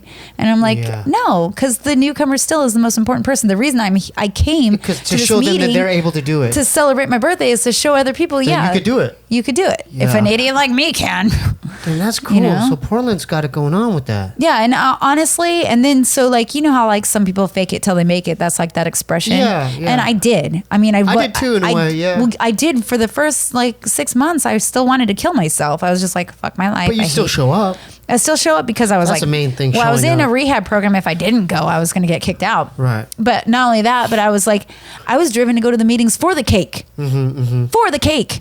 Like that helped motivate me still to go. You know, even if it was just for cake, it helped me like, you know, go to get cake. You got a meeting. And then I slowly, like some things probably drizzled in there. Like, maybe you don't want to go back to that horrible life. You know? Yeah. So, dude, how many years do you have sober? It's so unbelievable to say this, but go ahead, let on know. 2/20/01, if I live and everything works out right, which it seems like it's going great, I'll have 18 years. 18 years? 18 years. God. That's like another lifetime. I know. So it is possible. I mean, just hearing your testimony, like they've heard crazy ass stories from you, and you could still do it. Yeah, I mean, I met people that had crazier shit than me happen, and they did it. 18 years? Ex-bikers, ex-cons, ex-pimps. Like, what do you think it is? Is it just something, did you have that moment of clarity, or did something you woke up one morning?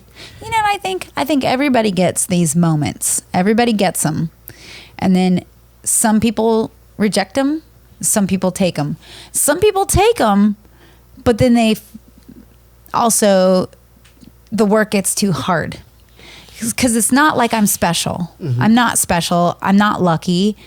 I got opportunities to try, and so I did the trying.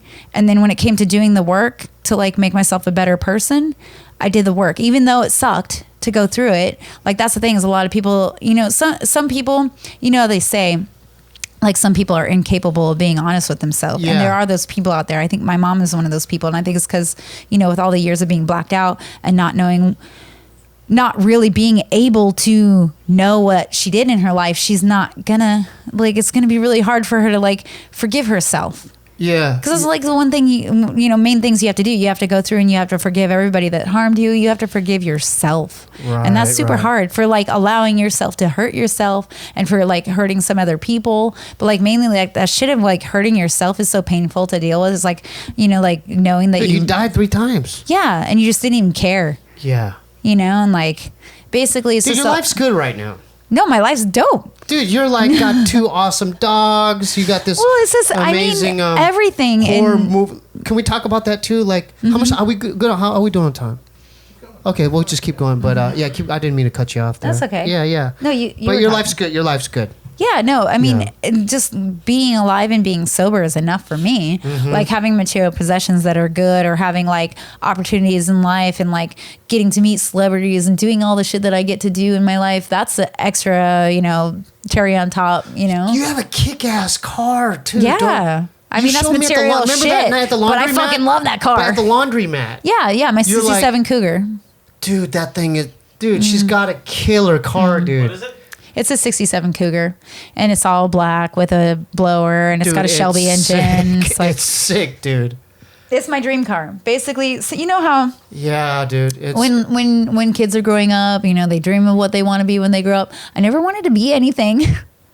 Growing up, my favorite movie was Mad Max, and then what about the remake there with Tom Hardy? I like that too. That was It wasn't cool. a remake. It's just another. yeah, part. just another It's like story. a new edition or something. But like, I love every Mad Max. I love Road Warrior, Mad Max, Beyond Thunderdome, the new one. Shout out to Mel Gibson. I mean, kind of. All right. What tradition? Early Mel Gibson. Okay. Early Mel Gibson. Just not his racist parts. Yeah, just not the racism, but his parts But in the original Mad Max. I mean, I love Thunderdome too, dude. With Shout out to Tina Turner. Oh, shout out to Tina Turner, dude. She come killed on, it. you can't mess with that. You can't. Woo, she's And vicious. She was so vicious. So basically, yeah, I wanted. She's a great musician. Like her No, song. Didn't she do the soundtrack? Queen. We Yeah, don't she did a bunch need another of stuff on the hero. soundtrack. Yeah. And do you know what my other second most favorite movie is? Yeah, go Lost ahead. Boys. Lost Lost Boys. Lost Boys. That's one of mine too. Now, do you And know you what have they? a killer leather jacket. Yeah, you seen the leather jacket with Dude, she's got this David leather painted jacket on the with back. David. He was with David. Kiefer Sutherland. David. Sutherland David in the back. It's like a painting. Yeah, my friend Jesse painted it. I love those movies. I love those movies. But do you know what those two movies had in common? What was that? Do you know what those two movies had in common? Let me think about it. Trivia. What did Mad Max, Beyond Thunderdome, and Lost Boys have in common?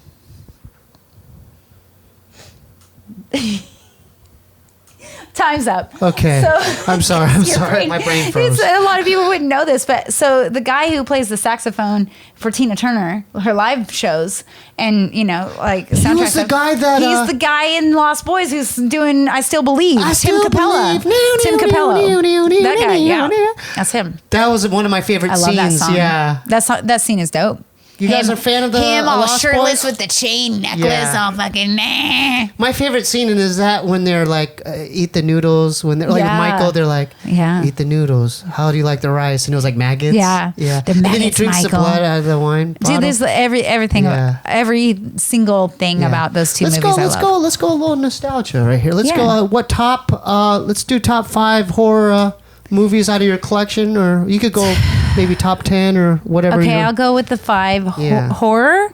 Yeah, We're just horror. doing- So horror would be. I guess Lost Boys is that, even though it's comedy. No, it's horror, it's horror. It's horror. Okay. But this is the thing. Is like a lot of them are series, like Hellraiser series. Love it. And I love also Nightmare on Elm Street series. Love that. Love it. And what's That's the other 3. one? I count them as 1. It's hard to sometimes make sure I'm getting all the top ones. Then, have you ever seen a 70s Grindhouse one called "I Drink Your Blood"? No. I don't. I don't love know that one. I Have Drink you Your seen Blood. That? Okay. I Drink Your Blood is really good. How do we find that? Is that on Netflix? I or bet you could Hulu? find it. No, I bet you could find almost every movie I have. I'm pretty sure is somewhere on YouTube. How big's your VHS collection of horror? Thousands. Not just horror. It's everything, but like horror is pretty big. Thousands. Yeah, horror is Okay. pretty big on Let's my list. Let's keep going. And then, so I Drink Your Blood, and 4, I then, think. I wonder if Repo Man is horror. It's more sci-fi, I think. Yeah, Repo Man. And Body Melt, or not Body Melt, but I like Body Melt too. That's an Australian newer movie actually. But there's what's the one? Street Trash. It's like Street Trash. I don't know if it's horror either, but Have you heard of these movies?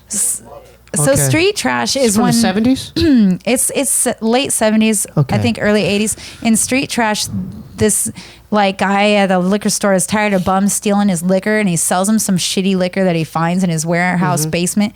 And it's either I can't remember if aliens fucked it up or it's just bad from toxic or something. I don't know, but it makes people literally like melt. Oh, that's cool. It's like dope. Yeah. So, like I love any kind of movie where people melt. Yeah. Or like What about, is there a movie called Scanners? Scanners is classic too. That's Yeah, in that Scanners. same. That's Yeah, in the yeah, 'cause same I remember genre for me. I love the cover Scanners. where the guy's kind of melting. Oh, it's so good. Yeah, what about Salem's Lot or Phantasm? Phantasm, I have those too. They're not. That was a weird okay, one. those kind of movies aren't that like were never really scary to me. Like even everyone's like, oh yeah, like when I saw The Shining or Exorcism or Exorcist or whatever, like it was terrifying. I'm like, I saw those literally when I was like a baby-ish. Yeah. And I mean, and then later even those movies never scared me. Yeah. I like shit that's like more What about Damien? special or Omen? effects. Omen. Omen are great. I love Damien too. Omen Yeah, Omen too. all those are good, but I think better than those would even be. Let me think. Oh my God! Why is that the? I'm not gonna think of it. Salem's Lot? No, it's a Halloween party movie. No, it's gonna hurt my brain that I can't think of this right now. It's From the 80s? yeah, it's like one of my favorites. It's got Linnea Quigley in it. Oh, no, well, I also like Return of the Living Dead with Yeah, Linnea yeah, Quigley. She's yeah, one of my yeah. favorites. So she's also in this other one where they're having a Halloween party, and it's the one where she puts the lipstick in her titty. I can't think of it right now. Do you guys know what she's talking about? Night of the Demons. Night of the Demons. Night of the Demons. That's a really good one. Okay. Very, very. That Is that Romero? No, it's. I don't think it's a big director. Okay, That's more yeah, B movie-ish. Okay. Not really B movie-ish, but it's like lower budget, I think. And then your collection, how many years have you been collecting these? Well, basically, when just since I got sober, because I moved to Portland with nothing, and then being in Portland, I started off getting sober in Portland in 2001, and then from there started collecting a lot of movies because. And then what about the tattoo? Because you have the most tattoos out of anyone I know. Oh wow, I have the least of anyone I know, but no. Oh really? Except for you. Oh. No, I don't. I mean, dude. Yeah, most of my will you friends come back do and we have could do a lot more. tattoo like tour? Oh yeah. Where each one you do a story. What do you guys Yeah. think about that? Where she comes back. I mean, yeah, that'd be cool. Yeah. Because Yeah. you have a story with them. I right? got some stories, but yeah, I started getting those when I got sober too because I mean originally they were to celebrate like clean time every time I get like a year You or get a whatever, tattoo? get another tattoo to celebrate, and but then it snowballed and I just started getting some more here and there to fill in space and to cover up It things. looks like there's no space anymore. I have this now. I have like a bunch of thigh here, a bunch of thigh here, and Yeah. then Which one hurt the most? like right here. Okay. Yeah, I have this thing area, the ram skull. That's like Yeah. Ooh, sensitive. no touch-ups are going to happen there. Yeah. That's a really Yeah. painful spot. I thought it was just going to tickle. I was wrong. George got a tattoo. Yeah, on your vagina? No. His face got red. You affected him. What's so funny, Steve? Well, that's where mine is. Dude, her face got red. His face got red. She was just kidding. She was kidding around. Yeah. What is it, though? I can't see from here. It's a grievous angel. It's a grievous angel. What do you... Great? A grievous angel. Grievous? Yeah. Explain the story, George.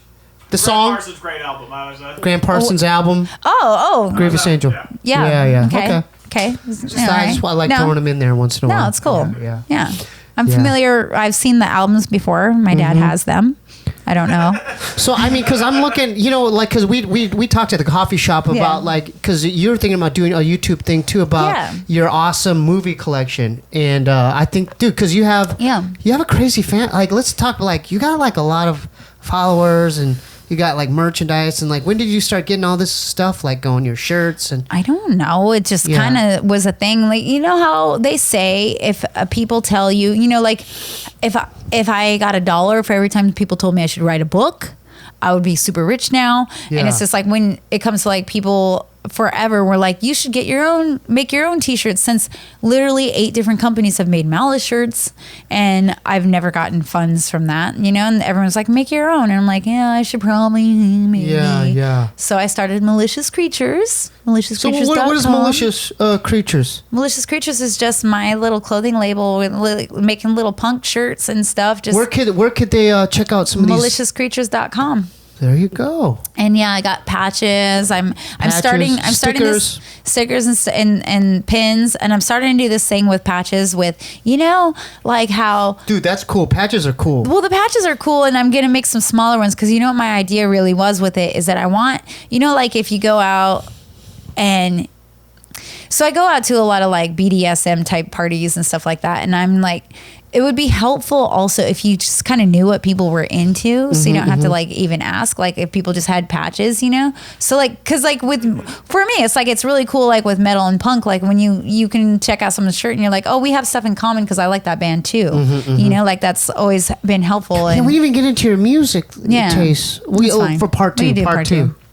So anyways, so I thought the patches could help with, you know, like have little symbols to let people know what kind of kinks they have. There you go. know, like the little blindfold, little handcuffs, the little whips, the little, you know, like all the little things that people might be into, a little butt plug, a little, you know, like whatever people are, some strap-ons. See, George, there's always something for you too. Yeah, it's fun for everyone. Everyone has a kink, right?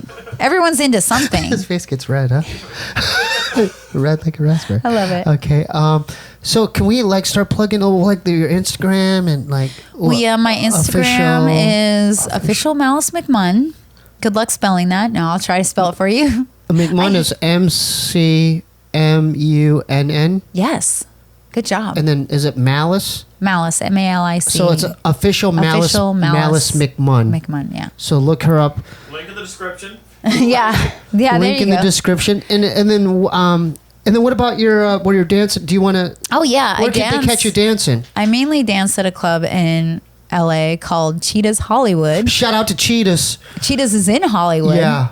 Surprise, surprise. We didn't even get into any of that. And it's fine. We'll do it next time. Yeah, we'll do it next time. You know, like most of the people that even follow me on Instagram will never come to Cheetah's because most of them don't live here. Yeah. You know, and just like a lot is the same with YouTube. But you never know. After this airs, they might fly from like some other place just to watch you. Well, don't do all that. Yeah, okay. It's not that. I mean, the thing is, I work at a club. Let me real quick. I work at a club with 20 other girls, so it's not like I get a special. You a gobstopper? Yeah, it's not like it's not like a special sighting. Like if you go there, you have to like love all the other girls that work there too, because I do. I love all my coworkers. Yeah. They're great. Oh, not all of them. How many days? So what nights are you doing your thing there? Typically they're Wednesday through Saturday, because don't go there on a. I mean you can, but I won't be there on a Sunday, Monday, or Tuesday because it's kind of slow and kind of sad and kind of lonely.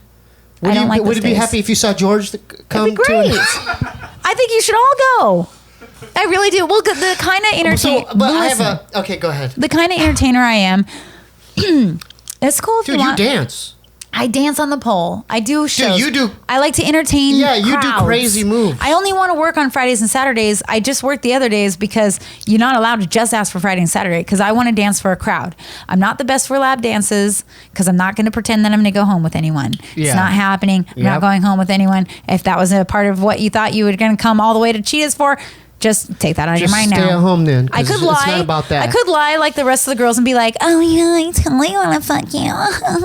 And then like take all your money and whatever. I don't care. You don't do that, though. I don't do that.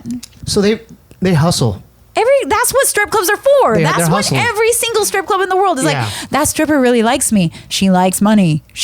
I'm sorry, I shouldn't say that. I'm like fucking up the whole you're keeping hustle. it real. I'm ruining it. No, I'm you're not. ruining You're it. not ruining it. It's real. No one's gonna go to strip clubs ever again now. No, they will. They're just They going to will. be like, she's so... Well, the truth is a lot of strip clubs, the girls will go home with you for this certain amount. But Cheetah's is not like that. I mean, It's there might not be even a girl topless, or two. right? It's not there even might topless. be a girl or two that will. Okay, but it's not topless. It's not topless. We work in bikinis. In your bikini. You know, and I'm sure if you're like a real hot dude or you're really rich, whatever. No, has there been the dude they're like in the back doing the thing that you're talking about? No, but years ago in Portland, I was giving a guy a lap dance and he was wearing shorts and he fucking jizzed on my boot. Just... I wasn't even touching his ween. It just it didn't just like that. It just like that. It was like his short were holding it down. Were there the basketball shorts? They were like the silky kind. Yeah, he was trying to get the real rub. Yeah. It's the stripper shorts. But I wasn't biting. I wasn't gonna really rub it because so I knew you weren't him. even touching him, and he just. Yeah, he was a freaky dude. Oh, he was obsessed with me though. He tried to even make George. Why'd you have to do it? I know. He came to me one night. And this was back in Portland. And he was like, so I talked to the owner of your club. I worked at this club, Devil's Point, at the time. He's like, I talked to the owner. Shout out to Devil's Point. Devil's Point's dope. Yeah, okay. So I talked to the owner of your club, and I'm thinking about doing a Mohawk night there. I'm like, what the fuck does that mean? well, who else is gonna work it? Because you had a mohawk. Yeah, he was like, well, I mean, it'll be you. I'm like, oh, so I'm just going to have a night just for me, just for you? Like, no, I don't think so, dude. Mohawk night, just me. Fuck you, bro. Like, ooh. I don't know. He was crazy. Isn't it crazy what the Lanks guys what they would do to well, that, but also it's what's really crazy to me is like some people's specific fetish, especially when it is regarding just hair. What do you mean by that? Well, like some people will be like, I only like blondes. I don't like girls with short hair. I only like, or like this guy, his fetish was mohawks. And, like there he goes. Like there's the girl with the mohawk. That's all he cares about. I'm like, I could shave this off tomorrow. Right. I could put on a wig today. Like you won't like me anymore if I put on this. It's hair. Has there been problems at Cheetahs where dudes like some creepers or? I have like a couple creepers, but they're not like what do scary. they do? Like what do they do? There's a one.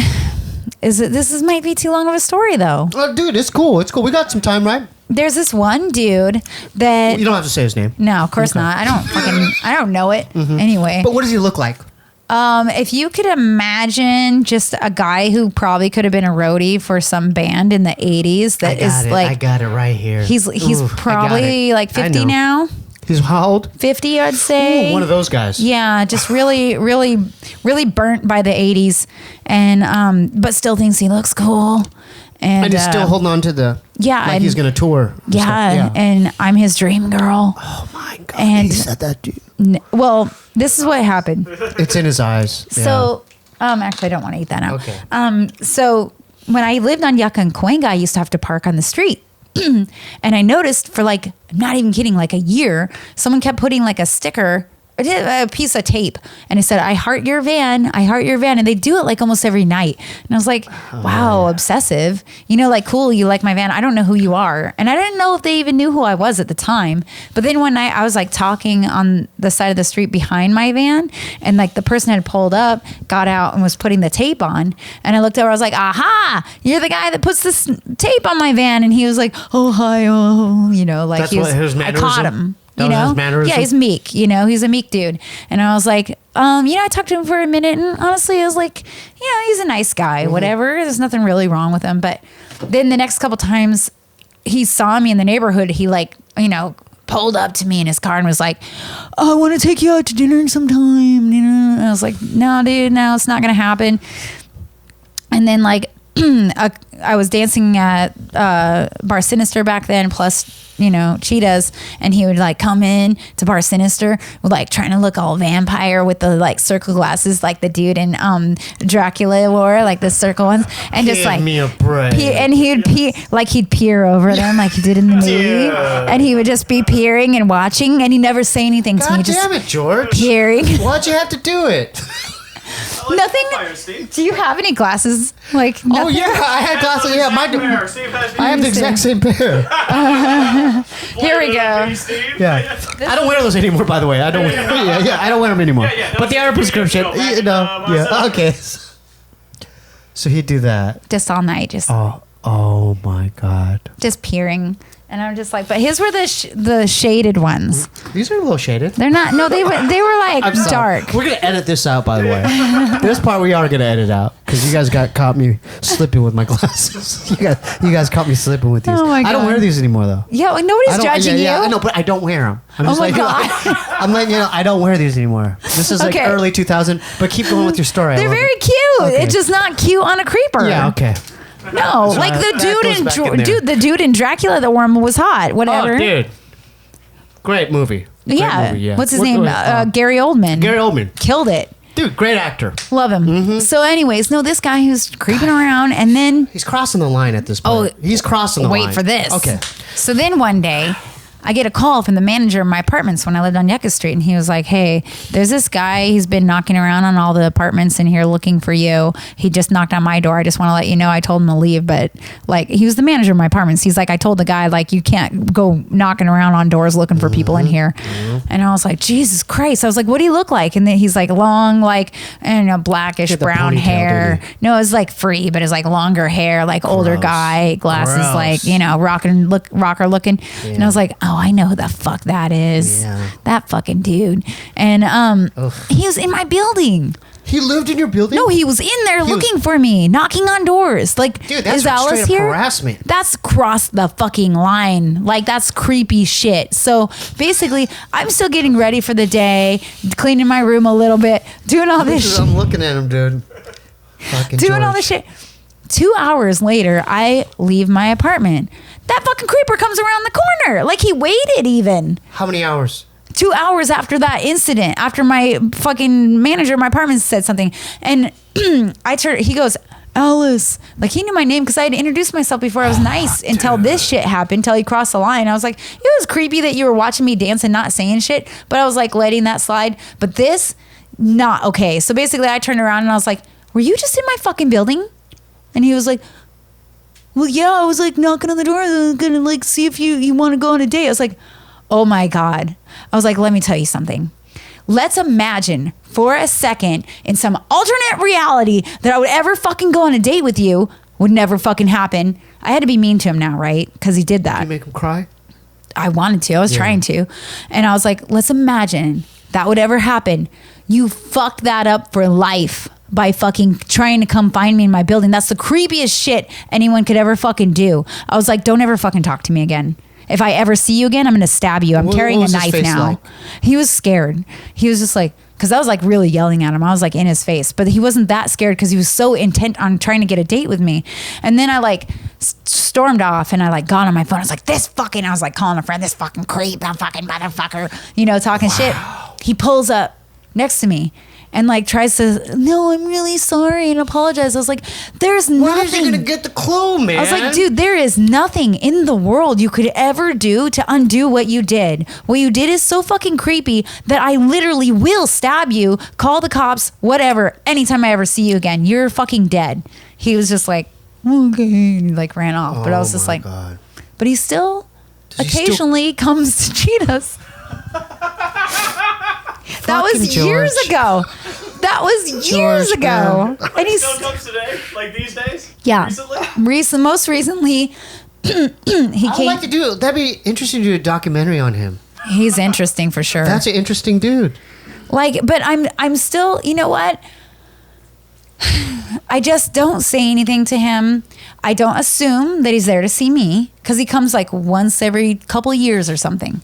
And, you know, I'll just avoid 65 him. 65 at this point? Probably. I just avoid him. And then like when he's in the club, I just don't even go on stage. Okay. So eventually he'll leave. Yeah. You got another guy like that? And I've had another one like that before, but that one's gone. He's been gone for years. But that one was like, used to come to the club and was trying to buy me stuff. And you know, most strippers are like, oh my God, yeah, I got this guy. He's buying me all this shit. And I'm just like, sugar daddies. Yeah. And for a minute, I was like, oh, cool. Someone's buying me shit. And then when he started being like, so when are we going to go out? I was like, well, I already told you that I don't do that. And he was like, what kind of stuff was he buying you? We were just like, basically anytime I'd post something on my Instagram, he'd go buy it. And then he'd bring it to me. What sucks about that is a lot of times I have a lot of friends that own stores and companies, and I was just trying to post so people would support their store. But like, I didn't per se want those items, and now I definitely never wore them because I don't want him to be like, I bought that for her. You know, because that's what he'd be doing. Wow. Oh my God. So I just like, you know, like I still have those items and I don't know what to do with them, and I never worn them. I'm probably going to sell them someday. They'll be on my website. That's amazing. Or whatever. But it's I love like these stories. Yeah, but the guy is like, you know, eventually I had to be mean to him too. Because what he started to do is like, you know, like he had my email, so he'd email me stuff. How do you get your email? Well, at first I was like, he bought me a couple items and like I was being nice and he like I was giving him a way to contact me and mail me stuff. Like he was just like he kept saying he's like it's just because I follow you on Instagram and I see your struggles and as a friend I really want to help you out. He literally would say that. Oh, that's cool. That was kind of cool. And I like was kind of believing it and wanted to believe it because I like presents. Who doesn't like presents? Yeah. You know, so I was like, you know, but then he started doing weird shit like one time I took a picture, like a selfie of myself on my bed with my dog. And then, you know, I posted on Twitter. It was like a titty pic. And Wait, on Instagram? no, it was on Twitter. Oh, it was on Twitter. Yeah, you know, Twitter is titter. Okay. You can put tits. You can put full on porn on Twitter. Okay. So, you know. Anyway, and so I posted that, but so he would have had to like take that picture, really zoom in To look at your boobs? not to look at my boobs. He saw 2 candles that I had and he thought they were juice. And he emails me and he's like, "Who are you fucking?" And I was like, "What?" None of your business, guy. First of all, none of your business. None of Second your of all, what makes you business. say that? Yeah. And he's all, Keep it to yourself. That's none of your Yeah. business, man. He was all, "I see 2 cups of juice in the background of the picture Oh, you that's posted." I was weird. like, Yeah, that's weird. I was like, "What?" And so Come I on. zoomed in. I was like, "What?" And then I was like, "Those are candles, you idiot!" And he was like, It was a Minute Maid, asshole. I don't, and I'm like, what's this? Even if I had 2 cups of juice and whatever, like I could have been lazy and just like not brought one back. I don't know what that you assume I'm fucking somebody because it's 2 cups well, of it's juice. none of his business. It is none of anyone's Why business. can't these older guys just go stay home and watch and just beat off? Well, I think certain people like feel entitled. You remember that story of that guy? I'm not like that. If I like, let's say I do have a girlfriend, but if I was single, I'd be like, you know what? I'm perfectly okay. I'll just break out my little fleshlight, Yeah, put some Vaseline in there, same. put my headphones on, People don't get this. put my Like, heater on. I get rejected all the time. You know, that's the way Like, I do it. not really rejected. I don't put Well, myself I did out it like there. that. Yeah. But basically, most of the people that I'm attracted to aren't into me, and that's fine. I'm just like whatever. Yeah, you know, like Oh, a we lot talked of about that. yeah, like a lot of gay guys. The schoolboy. Well, like You know, that. and like The I won't bring that Oh, up. and Okay, anyway. a bunch of you Yeah. know little Yeah, little thing. and little We'll model edit that. boys. Yeah. Yeah. Episode two. Anyway, so Yeah. whatever. Yeah, a lot of people that I'm attracted to just like no, and that's fine. But says you. Can I say that? Yeah. Oh, we'll edit it. I don't know. But you like the innocent. You like the Yeah. real innocent Yeah, dudes. yeah. Like really, like virgin, almost like they're a virgin or like very not well experienced. Yeah, I like if they're not already jaded with a bunch of luggage. She's and, sweating over there. You know, Fucking guy. I think it's hot if they're like a little, Yeah. not You want them to be scared of you, like I don't know, I'm not that scared, but a little intimidated would be hot. Yeah.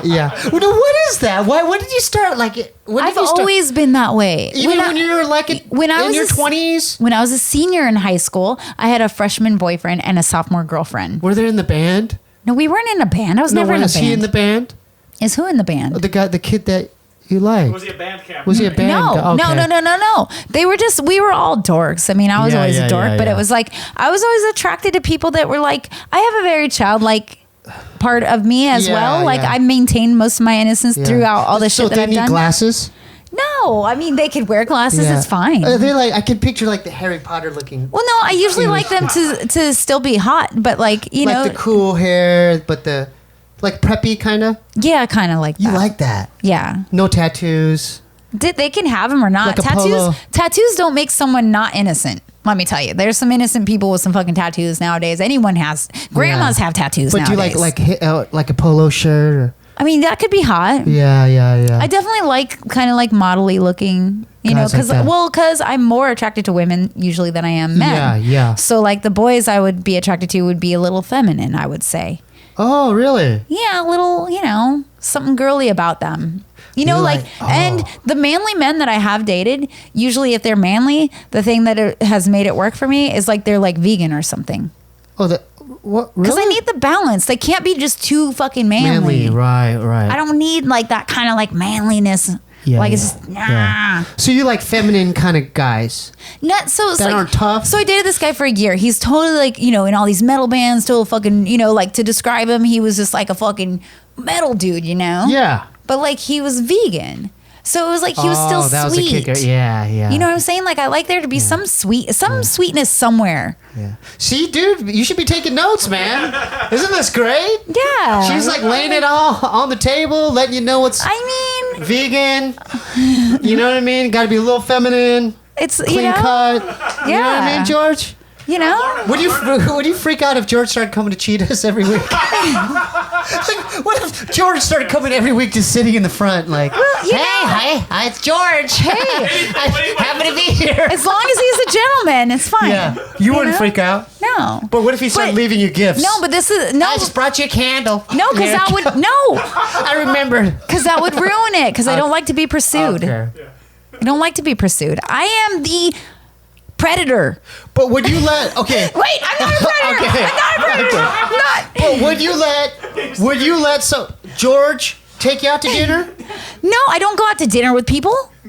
Why not? No, because like an actual predator, I hunt and stalk my prey, and then I take them down. There's no time for eating. The most delicious vegan chili.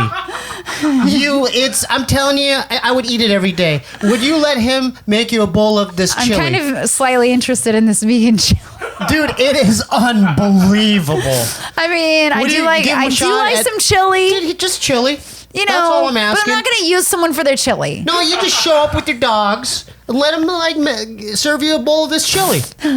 Is that what they call it now? Serving you a bowl of chili? Yeah, that's what they always called it, right? That's all it is. Whatever. Why just have an open mind towards it? You never know. Yeah. I just love seeing his face get red. I do this a lot with him, Yeah. Every time. No, I have people I like to fuck with too. You know what? He's smart, articulate. Mm-hmm. He's got manners. He's loyal. I feel you. And he's trustworthy. But let me tell you something. Real quick. And this is what I had to say on my friend Jason's show too, because I don't date. Okay. I'm not girlfriend material. Okay. I'm really not. I'm being honest about this. Maybe I will be when I'm retired. Okay. Maybe I'll be too old and ugly by then. So all you single dudes out there, give her space. I'll be too old and ugly by then, but I won't care. Mm-hmm. I'm not like a kind of person that thinks you need another person to make you whole. I'll be fine either way. But you guys ever seen the movie Once Bitten? That was from the 90s. Once Bitten, it's got Jim Carrey when he was a baby. Yeah. Jim Carrey and it's Lauren Hutton. Yeah. I'm Lauren Hutton. That's basically, except I'm not a vampire. Okay. But like the way that I remember even seeing that when I was young, and I was like, that's the style. That's the way to do it.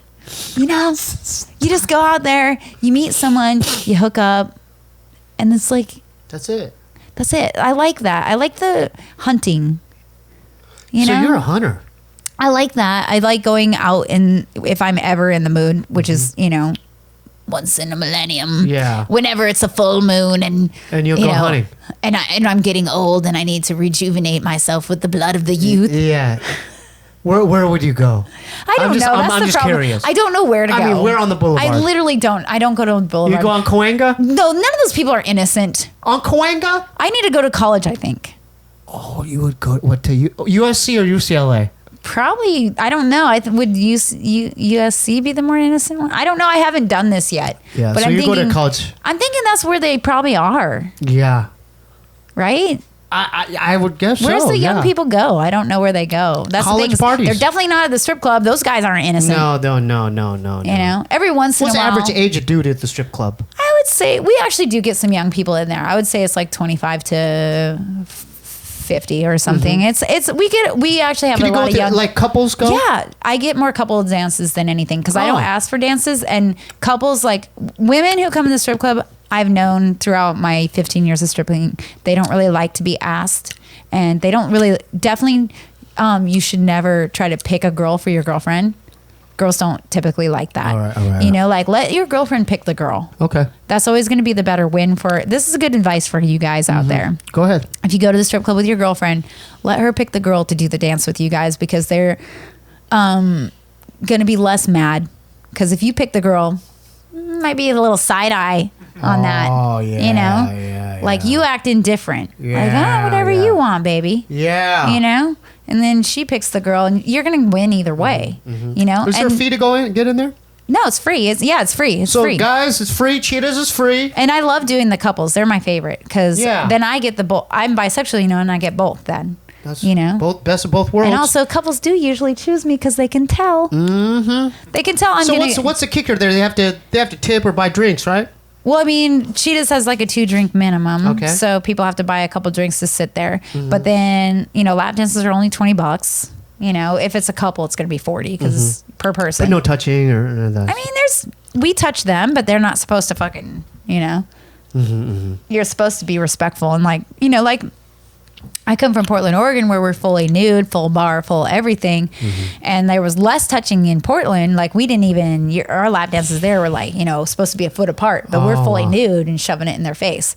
But here, you sit on the lap a little bit, get a little cozy with people, you rub around a little bit, but it's not like, we're not supposed to be grinding, the boss calls it. Grinding, no grinding. No grinding. Yeah, no grinding. I mean, the girls are fucking grinding, but I don't really grind that much. You know? I'm more like trying to do, I don't know. I get the girls and the couples all the time, so I'm trying to, I don't know, do something more sensual for the ladies.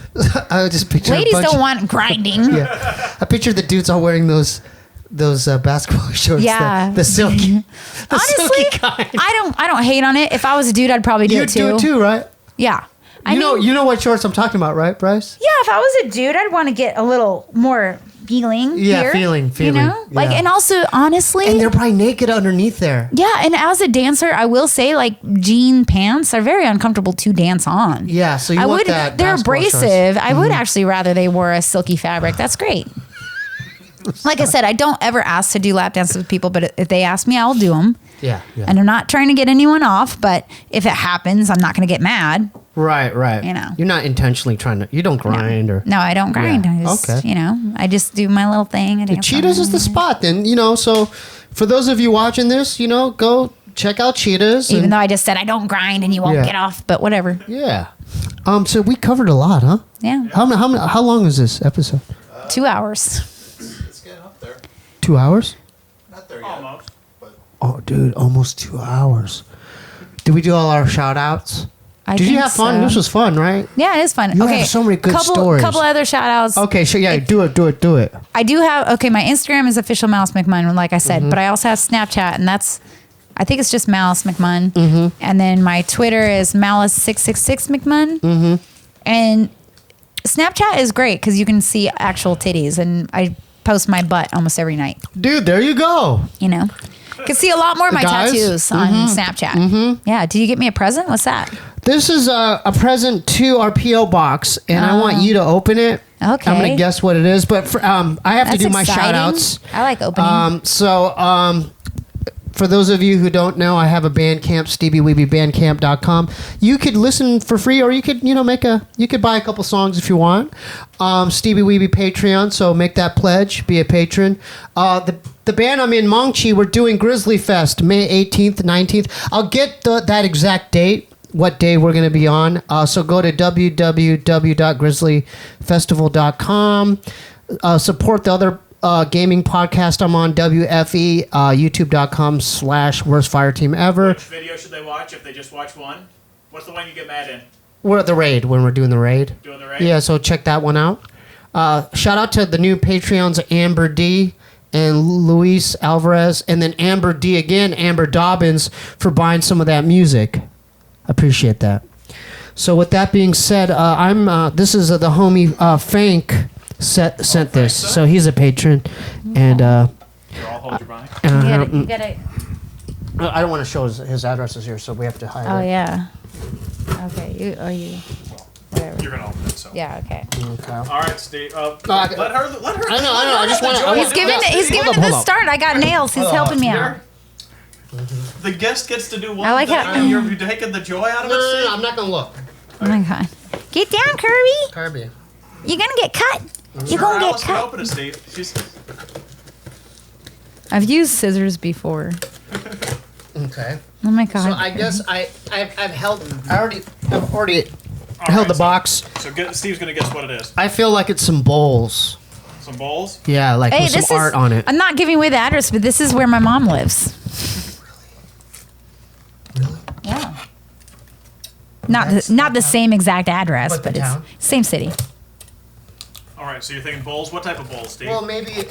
So shout out to the homie FANK. He's been just a really loyal patron of ours. Oh, this is cool. It is. Yeah, it's cool. Shout out to FANK. Love you, man. I feel like it's some art. Like he did maybe some art on some bowls. Yeah. Are you supposed to guess? Yeah, I guessed it already. Am I right? Bowls. Bowls. Bowls, like cereal bowls. Close. No. What? No. Guess one more time. Some toys, some kind of toys or action figures. Oh, that's it. I don't know. Oh, this is my favorite soap. Oh, is it really? Oh, it's gonna keep me clean. There's more. Dude, thank you. Oh, what? There's Damn, more. homie came through. Thank. Look at this cool stuff. Pantheon. This true story of Egyptian deities. Oh, wow. This looks good. Whole show. What? Some zines. I like that. Dang, he came. This is a straight up care package. Dude. Got some Star Wars. What? It's been a little light lately. This makes Oh up for man, all of it. he came through. FANK came through. He has his own sticker. Let me. Boom! Got to shout out the homie FANK.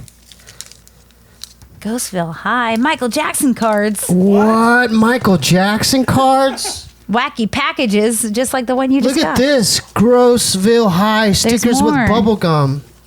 Grossville High. And a couple of them he already opened and took the bubble gum out. Oh, it's okay. Washington even in tripping. flames. Oh, cool. Martians. Oh my God, this is so cool. FANK, you're the man. Thank you, brother. You should say thank you. FANK. Shout out to FANK. And then another FANK sticker. No. Boom. This is one of the cooler packages. I think this almost deserves its own video. Yeah, I mean, dude, look at this. You gotta open I the got some bobblehead and stuff. see which Yeah, let's see bobblehead what's you up with the got. bobblehead. I'm guessing it's Princess Leia or Yoda. It's already been opened. Okay. He was like, I don't want this one. Here, open it. Oh, That Kirby one's might for think you. it's a. He does. He already thinks it's a toy. Get out of there, Kirby. Get out of there, you little cutie. You're such a little man. Look at you. You're so cute. His body's so long. He stands just like a person. Oh, it's the one of them. What's his name? Does he have a sword? No, it's what's this guy's name again? General something on the Death Star. I don't. Thank you, brother. With that being said, it's time for Lil Ray's World. We love y'all.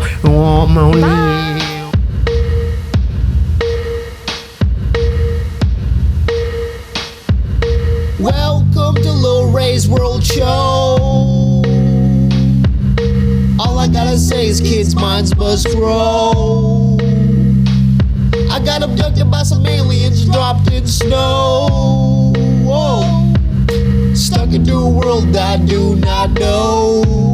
So join me in adventures now. And I promise not to have a cow. My name is Little Ray. Hey, hey. My name is Little Ray. Hey, hey, hey. So welcome to my world. To all the boys and girls. Welcome to Little Ray's World. What the hell do we got here, Beep? It looks like a goddamn hippopotamus. Hey, man, what the hell you doing here?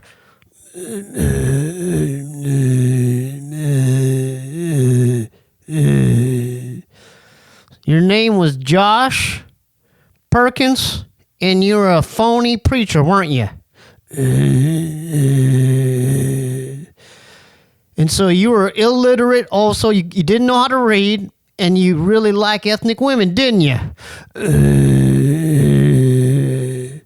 Until you try to trap one into your office and back of the church, and something happened, didn't it? Well, me and Beep wrote a song about you. It goes like this, man. This one's called Josh the Hippopotamus, man. Listen up, all right?